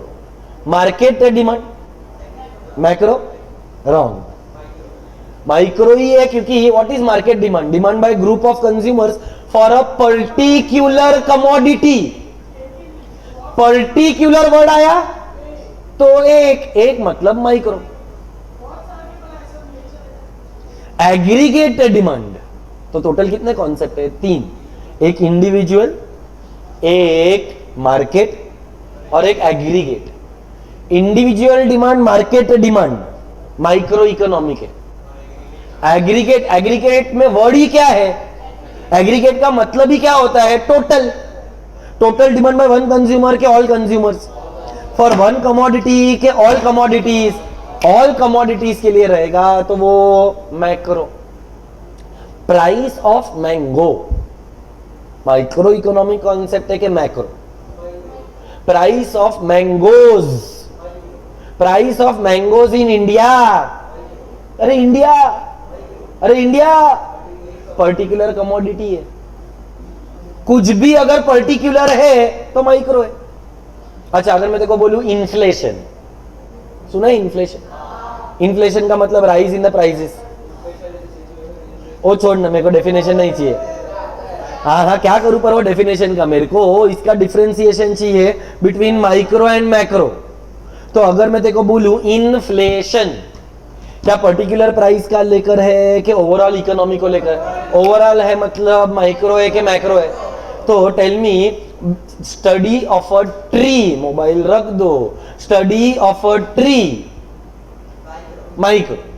Study of 1000 banyan trees, 10,000 banyan trees, 1 crore banyan trees, study of the entire forest, study bird's eye view, bird का eye view. Bird होता है, bird तो जब bird उड़ता है तो उसको जो व्यू मिलता है वो छोटा होता है कि बड़ा होता है? बड़ा होता है तो मैक्रो। तो बर्ड का आई व्यू, अर्थवर्म का आई व्यू, अर्थवर्म को जो व्यू है वो लार्जर देन लाइफ का व्यू है कि छोटी सी दुनिया है? उसकी छोटी सी दुनिया है। तो अगर मैं बोलूं कि micro economics is called as dash eye view, micro earthworm का आएगी, जबकि मैक्रो इकोनॉमिक्स इज विच आएगी, बर्ड का आएगी। माइक्रो इकोनॉमिक्स में कौन सा इक्विलिब्रियम, पार्शियल। मैक्रो इकोनॉमिक्स में कौन सा, micro economics is based on assumptions, macro के अंदर इतने अजम्पशंस होते नहीं है। माइक्रो इकोनॉमिक्स में there is a concept called as ceteris paribus, बराबर ना। सेटिरस पेरिबस का मतलब ही we study how many variables assuming all the other variables to remain. Microeconomics is the study of aggregate के study of individual. Aggregate का study रहेगा तो individual का study रहेगा तो isolation रहेगा तो interdependence रहेगा तो माइक्रो। नहीं सोच के बोल, मेरे को नहीं मालूम। एक का डिपेंडेंस दूसरे पर, दूसरे का डिपेंडेंस तीसरे पर, तीसरे का डिपेंडेंस चौथे पर, क्या ये माइक्रो का पार्ट है? मैक्रो का आएगा ना। फॉर एग्जाम्पल, अगर इकोनॉमी के अंदर आउटपुट बढ़ेगा तो एम्प्लॉयमेंट बढ़ेगा, तो लोगों का इनकम बढ़ेगा। मैंने इंटरडिपेंडेंट बोला, तो देख, अगर इंडिपेंडेंट बोला तो माइक्रो, अगर इंटरडिपेंडेंट बोला तो macro. Slicing method micro, lumping method, price theory, income theory macro. और बेटा देखो ऑनेस्टली बताऊं, इसके साथ पूरा चैप्टर पढ़ाकर हो गया। ये देख 100% डिस्टिंग्विश बिटवीन आएगा, करेक्ट। तो मैं तुम लोगों से आज ज्यादा मेहनत नहीं करवाएगा, फीचर्स भी हो गया, माइक्रो मैक्रो भी हो गया। मैं आज सिर्फ माइक्रो वाला पार्ट कवर करवा रहा है। You will write one answer and go home, पूरा अब भी क्लास के अंदर लिख कर जाना है। But before you right that answer, give me a minutes time. एक क्वेश्चन नंबर 3 दिख रहा है, मार्क करो, इंपॉर्टेंट।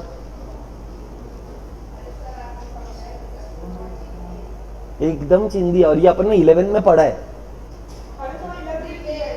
ये डिटेल में है। चल, सबसे पहला कौन सा है भाई लोग, बहन लोग? चलो 5 मिनट्स आई वांट। पहला पॉइंट प्राइस थियरी, दूसरा पॉइंट एनालिसिस ऑफ, ये मेरे को समझा नहीं। मार्केट के अंदर, प्रियांश, मार्केट के अंदर can I say there can be a single seller. Single seller को क्या बोलते हैं? मोनोपोली। प्रियांश, माइक्रो के अंदर एक कॉन्सेप्ट है जिसका नाम है मोनोपोली। मोनोपोली मतलब सिंगल सेलर। ऐसा 2 सेलर रहेगा तो क्या बोलते हैं? दो। मोनो मतलब 1, तो 2 मतलब डिओपोली। तो ऐसा तने शू लागे छे भाई बाबा, ऐसा 3 सेलर रहेगा तो ट्रायोपोली, 4 सेलर रहेगा तो चौगमोपोली। Do me a favour, let's play Holi. कब खेलेगा विराट कोहली? अरे it is a chapter by the name of forms of market which is a part of micro economics. अभी भी 50 है।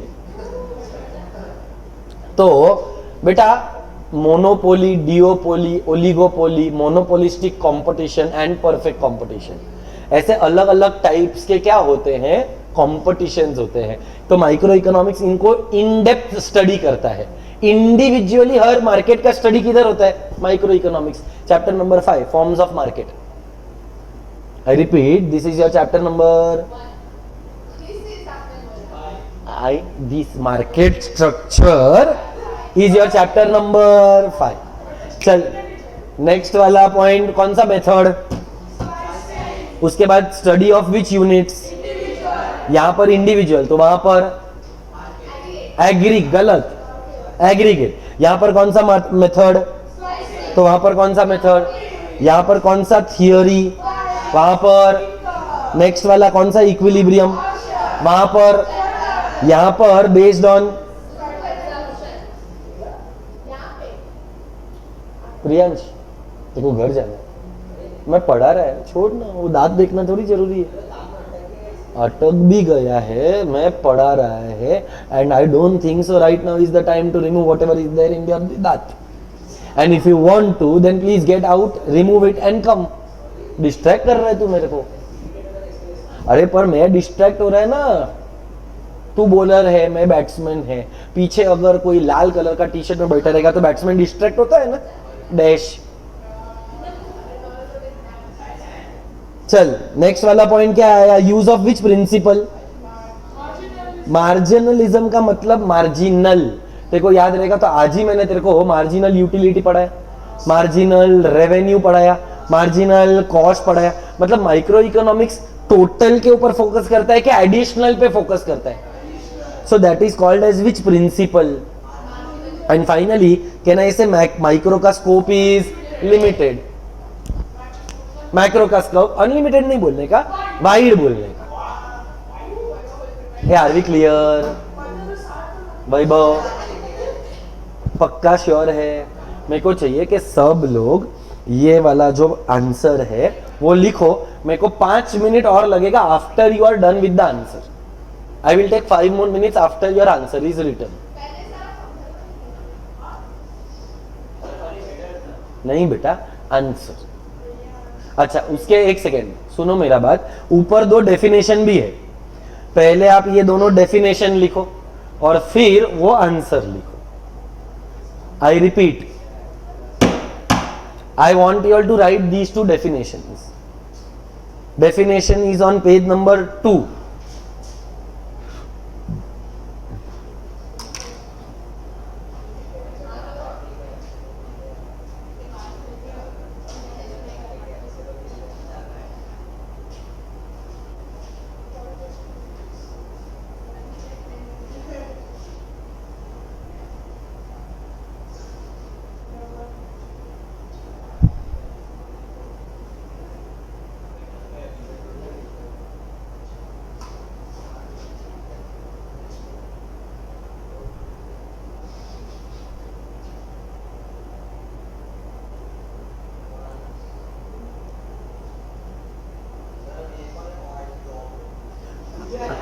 अब मेरे बाप है मॉरिस डॉब कौन?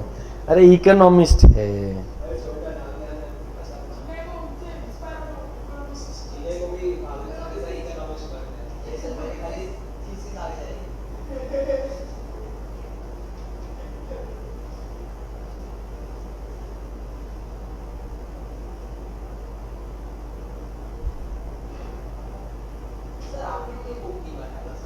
बस बना ही रहा हूं।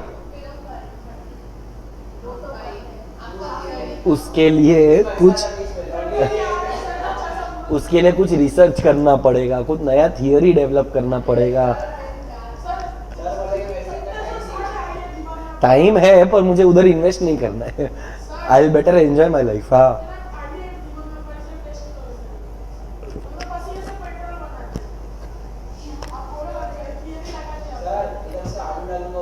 सोना निकलेगा।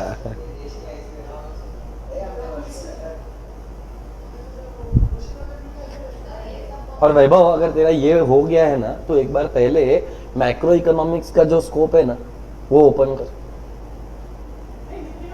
अरे ये तो तू पढ़ चुका है ना ऑलरेडी। हाँ तो छोड़ ना, पहले तू और मैं डिस्कस कर लेते, तेरे एग्जाम पॉइंट ऑफ व्यू से क्या इंपॉर्टेंट है। स्कोप ऑफ मैक्रो इकोनॉमिक्स करके एक आंसर है क्वेश्चन नंबर 5। हाँ ओपन किया। अब देख मैक्रो इकोनॉमिक्स के अंदर भी वो लोगों ने एक चार्ट बना कर दिया है। सबसे पहला चार्ट के अंदर दिया है इनकम थियरी। देख है क्या, दिखा क्या तेरे को कि मैं दिखाऊं? करेक्ट। तो इनकम एंड एम्प्लॉयमेंट कौन से बेसिस पर डिटरमाइन होता है? तो नीचे देख 2 पार्ट करके दिया है, कंजम्पशन और इन्वेस्टमेंट। कंजम्पशन कंज्यूमर करता है, इन्वेस्टमेंट प्रोड्यूसर करता है। देश के अंदर कंजम्पशन और इन्वेस्टमेंट के लेवल से डिटरमाइन होता है बिजनेस साइकिल। बिजनेस साइकिल अगर तेरे को याद रहेगा तो तेजी और मंदी, एक्सपांशन और कॉन्ट्रैक्शन, बिजनेस साइकिल करके अपन ने कॉन्सेप्ट पढ़ा था। सो देख थियरी ऑफ मैक्रो इकोनॉमिक्स में सबसे पहला point income and employment. Income and employment is determined by the level of consumption and investment. Consumption and investment determines the level of business cycle. Business cycle में तेजी है तो income बढ़ेगा, अगर business cycle में मंदी है तो इनकम कम हो जाएगा। बराबर है। दूसरा वाला पॉइंट देख, वहां पर दिया रहेगा something called as theory of, वो तो हो गया। दूसरा थियरी पढ़ अभी। वहां पर कौन सा लेवल था? Particular price. यहां पर कौन सा प्राइस आएगा? जनरल। जनरल प्राइस लेवल में आते हैं 2 कॉन्सेप्ट, एक इन्फ्लेशन और एक डिफ्लेशन। इन्फ्लेशन में प्राइसेस राइज डिफ्लेशन में प्राइसेस फॉल्स, बराबर है ये। तो देख अपन ने पहला इनकम थियरी बोला, फिर जनरल प्राइस लेवल बोला, तीसरा देख theory of growth and development. कहना इसे ग्रोथ एंड डेवलपमेंट अपन ने वापस 11th स्टैंडर्ड में पढ़ा, करेक्ट। और चौथा देख macro economic theory of distribution, दिखा क्या? अच्छा डिस्ट्रीब्यूशन बोला तो बेटा किसका डिस्ट्रीब्यूशन? गुड्स का डिस्ट्रीब्यूशन के इनकम का? इनकम का, in the form of rent, wages. ये चार थियरीज है मैक्रो इकोनॉमिक्स की। तो मैक्रो इकोनॉमिक्स में देखो स्कोप में क्या क्या याद रखने का है सर? स्कोप के अंदर आता है income and employment. Income and employment is determined by level of consumption and investment. Level of consumption investment will determine business cycle. Business cycle में एक्सपांशन एंड कॉन्ट्रैक्शन। एक्सपांशन रहेगा तो इनकम बढ़ेगा, contraction रहेगा तो कम हो जाएगा। जनरल प्राइस लेवल में दो कॉन्सेप्ट, इन्फ्लेशन डिफ्लेशन। ग्रोथ और डेवलपमेंट, ग्रोथ क्वांटिटेटिव है, डेवलपमेंट क्वालिटेटिव है। Growth is rise in output, development is नहीं कुछ भी बोलते हैं, rise economic growth plus economic welfare. फिर आता है macro economic theory of distribution. तो macro economic theory of distribution में क्या आएगा? जो नेशनल इनकम है उसके आप चार पार्ट क्या है। फिर नेक्स्ट वाला आंसर अगर तू देखेगा क्वेश्चन नंबर 6 एंड फीचर्स, वो सब उसका ऑपोजिट।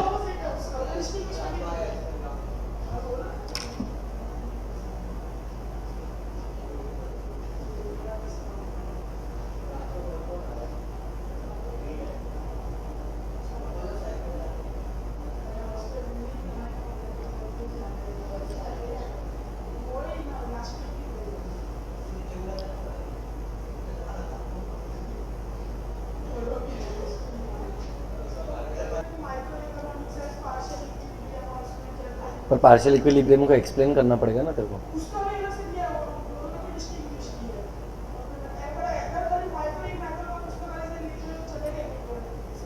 ऑफ कोर्स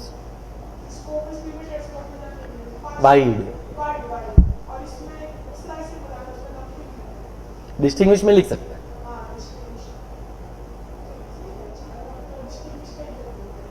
दो मार्क के लिए आएगा या तो 4 मार्क के लिए फीचर्स आएंगे। हाँ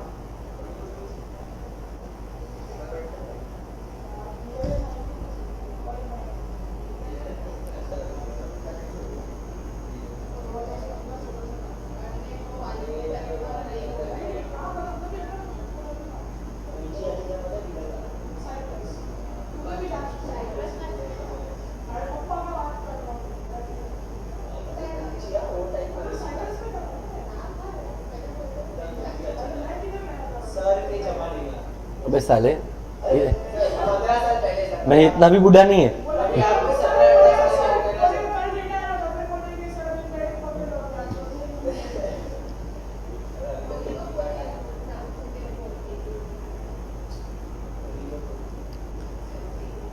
आई होप सबका एटलीस्ट 4 पॉइंट लिखकर हो गया है। वो अंदर से ढापता रहेगा साला आदत।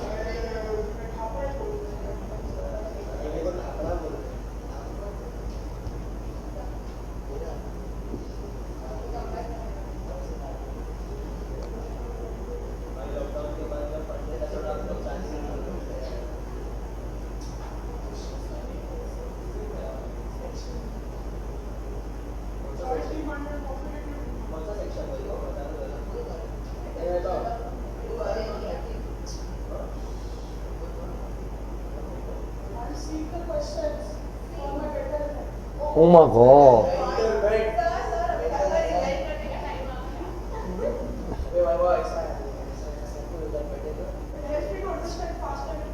Oh my god.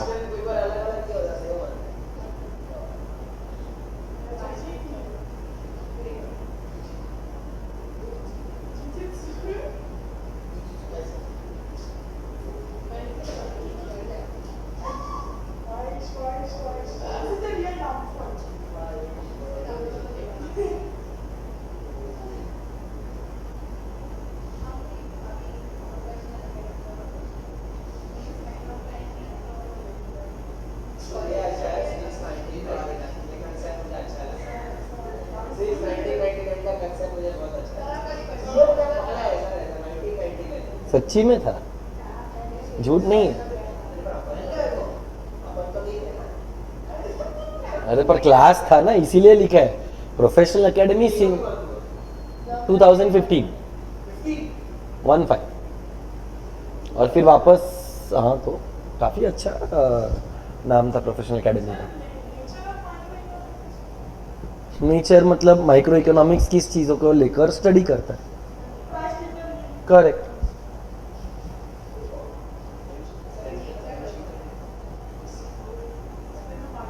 बीजल madam French teacher.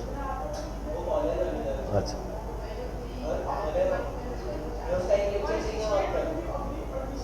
तो तू फ्रेंच पढ़ता किधर है?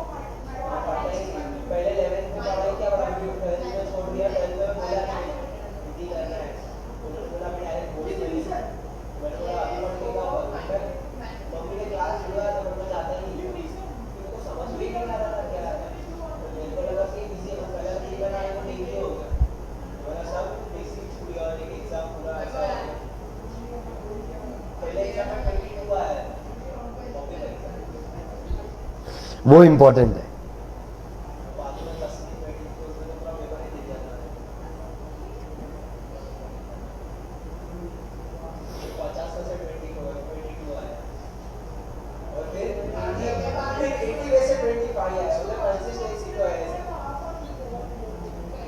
बहुत हाई लेवल।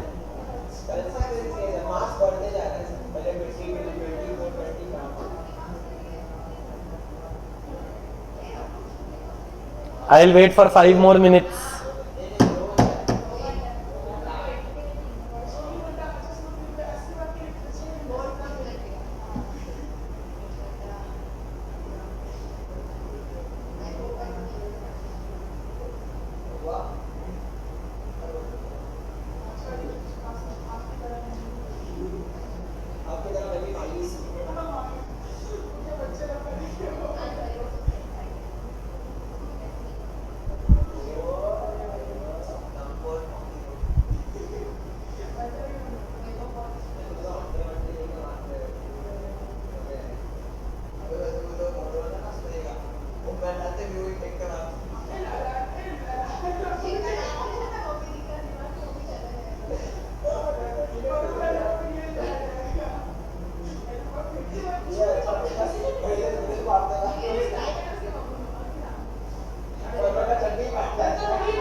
बायोलॉजी लिख कर आएगा तू।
देखो जितना टाइम पास करोगे उतना लेट जाने को मिलेगा, मेरे को मत बोलो।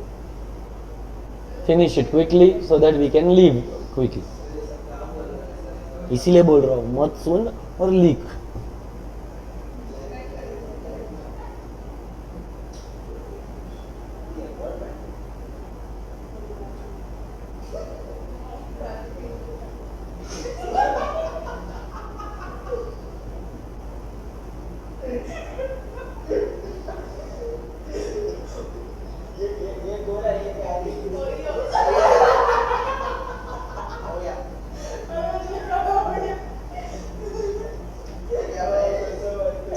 मेरे को और 5 मिनट चाहिए, जब सबका हो जाएगा उसके बाद।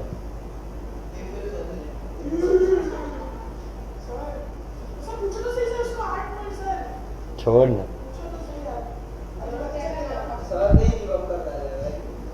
कब का?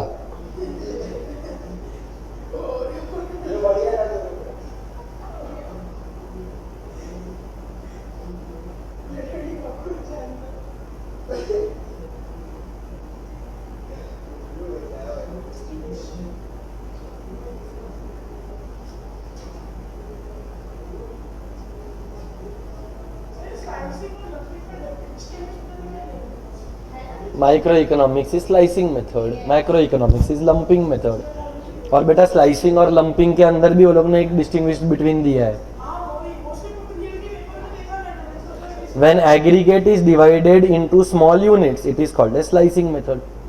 When the economy is not split into small pieces and studied as a whole, then it is called as lumping method.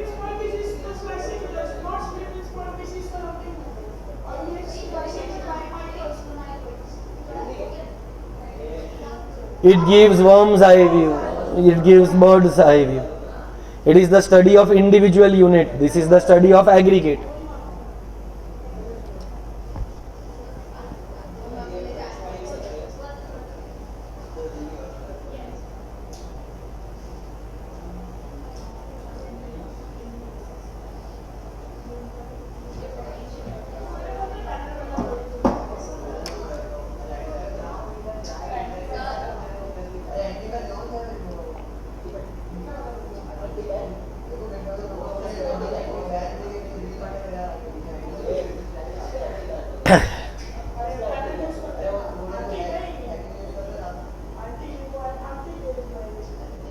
चलो सब लोग बुक्स बंद कर दो, अगर बाकी रहेगा आंसर तो आप वो घर पर लिख कर आएंगे, अगर बचा रहेगा तो। और तेरा ये वाला नोट्स, हाँ रिस्पॉन्स, ओके ओके। सो बेटा एक आंसर है जो हर एक चैप्टर में होता है। What is the importance of elasticity of demand, what is the importance of utility. वैसे ही last bench, what is the importance of micro economics. तो बेटा माइक्रो इकोनॉमिक्स हम क्यों पढ़ते हैं? So that we can determine price. Price कैसे determine होता है? By the forces of demand and supply. जहां पर डिमांड सप्लाई फोर्सेस होते हैं उसको बोलते हैं free market economy. Free market का मतलब चाहिए तो वहां पर लिख दो कैपिटलिस्ट इकोनॉमी।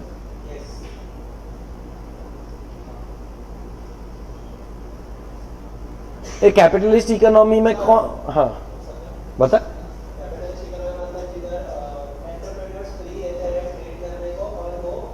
जहां पर गवर्नमेंट का रेस्ट्रिक्शन नहीं होता कर। सो can I say price determination is because of free market economy, because there is capitalism, government का इंटरफियरेंस नहीं है। So what is the importance? Micro economics क्या काम में आता है? माइक्रो इकोनॉमिक्स प्राइस डिटरमाइन करने के काम में आता है। माइक्रो इकोनॉमिक्स ये एक्सप्लेन करता है कि कैपिटलिस्ट इकोनॉमी कैसे काम करता है। माइक्रो इकोनॉमिक्स बिजनेस के डिसीजंस में हेल्प करता है। फॉर एग्जांपल अगर कोई कमोडिटी है जिसका डिमांड इनइलास्टिक है, कोई कमोडिटी है जिसका डिमांड, तो वो प्रोड्यूसर क्या प्राइस चार्ज कर सकता है? लो प्राइस के हाई प्राइस? क्यों हाई प्राइस? क्योंकि demand is low. Wrong, demand is inelastic, मतलब प्राइस पर डिपेंडेंट। तो मेडिसिन का डिमांड इनइलास्टिक है, नेसेसिटीज का डिमांड इनइलास्टिक है। तो ऐसे कोई भी चीज जिसका डिमांड इनइलास्टिक है, producer can charge higher price. तो it helps the businessman to make decisions, it helps the government. So can I say it forms the basis of which economics? Why welfare? Because economy के अंदर resources क्या है? तो resources को waste करने का है कि ऑप्टिमली यूटिलाइज करना है. सो can I say resources should be allocated properly so that society के अंदर वेलफेयर हो. तो माइक्रो इकोनॉमिक्स का अल्टीमेट गोल क्या है? वेस्टेज ऑफ रिसोर्सेज के optimum utilisation of resources. Optimum utilisation of resources. Next point देख क्या है? It is required by the why so that they can frame, जैसे कि इंडिया के अंदर टैक्स को लेकर पॉलिसी, इंटरेस्ट रेट को लेकर policy, foreign trade policy, external affairs का पॉलिसी, ऐसे बहुत सारे पॉलिसीज गवर्नमेंट बनाता है. अच्छा, फॉरेन ट्रेड मतलब एक्सपोर्ट एंड इंपोर्ट. आज अगर अपने को मालूम है कि अपने को एक्सपोर्ट इंपोर्ट करना है तो एक्सपोर्ट इंपोर्ट पे लगता है टैक्स, जिसको बोलते हैं टैरिफ. तुमने रिसेंटली सुना रहेगा ट्रम्प 25% टैरिफ लगाकर बैठा है. So microeconomic explains the aspects of foreign trade like tariffs. उसका क्या इम्पैक्ट आएगा, उसका क्या इफेक्ट होएगा, उसके क्या एडवांटेजेस है, उसके क्या डिसएडवांटेजेस है. अच्छा, जब इंटरनेशनल ट्रेड करते हैं तो अपना गांधी बापू चलेगा क्या? नहीं, अपने को लगेगा डॉलर्स, करेंसी लगेगा. तो it will help in determining the foreign exchange rate. आज हम बोलते हैं कि $1 इज इक्वल टू 87 रुपीज. अरे पर ये 87 आया कैसे? वो डिटरमाइन करने के पीछे माइक्रो इकोनॉमिक्स का हाथ है.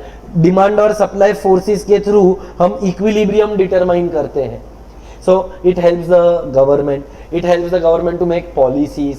It helps for import and export. It forms the basis of welfare economics. Business करना है तो बिजनेस डिसीजंस. कहना ऐसे इकोनॉमिक्स में माइक्रो में हमने मॉडल पढ़े.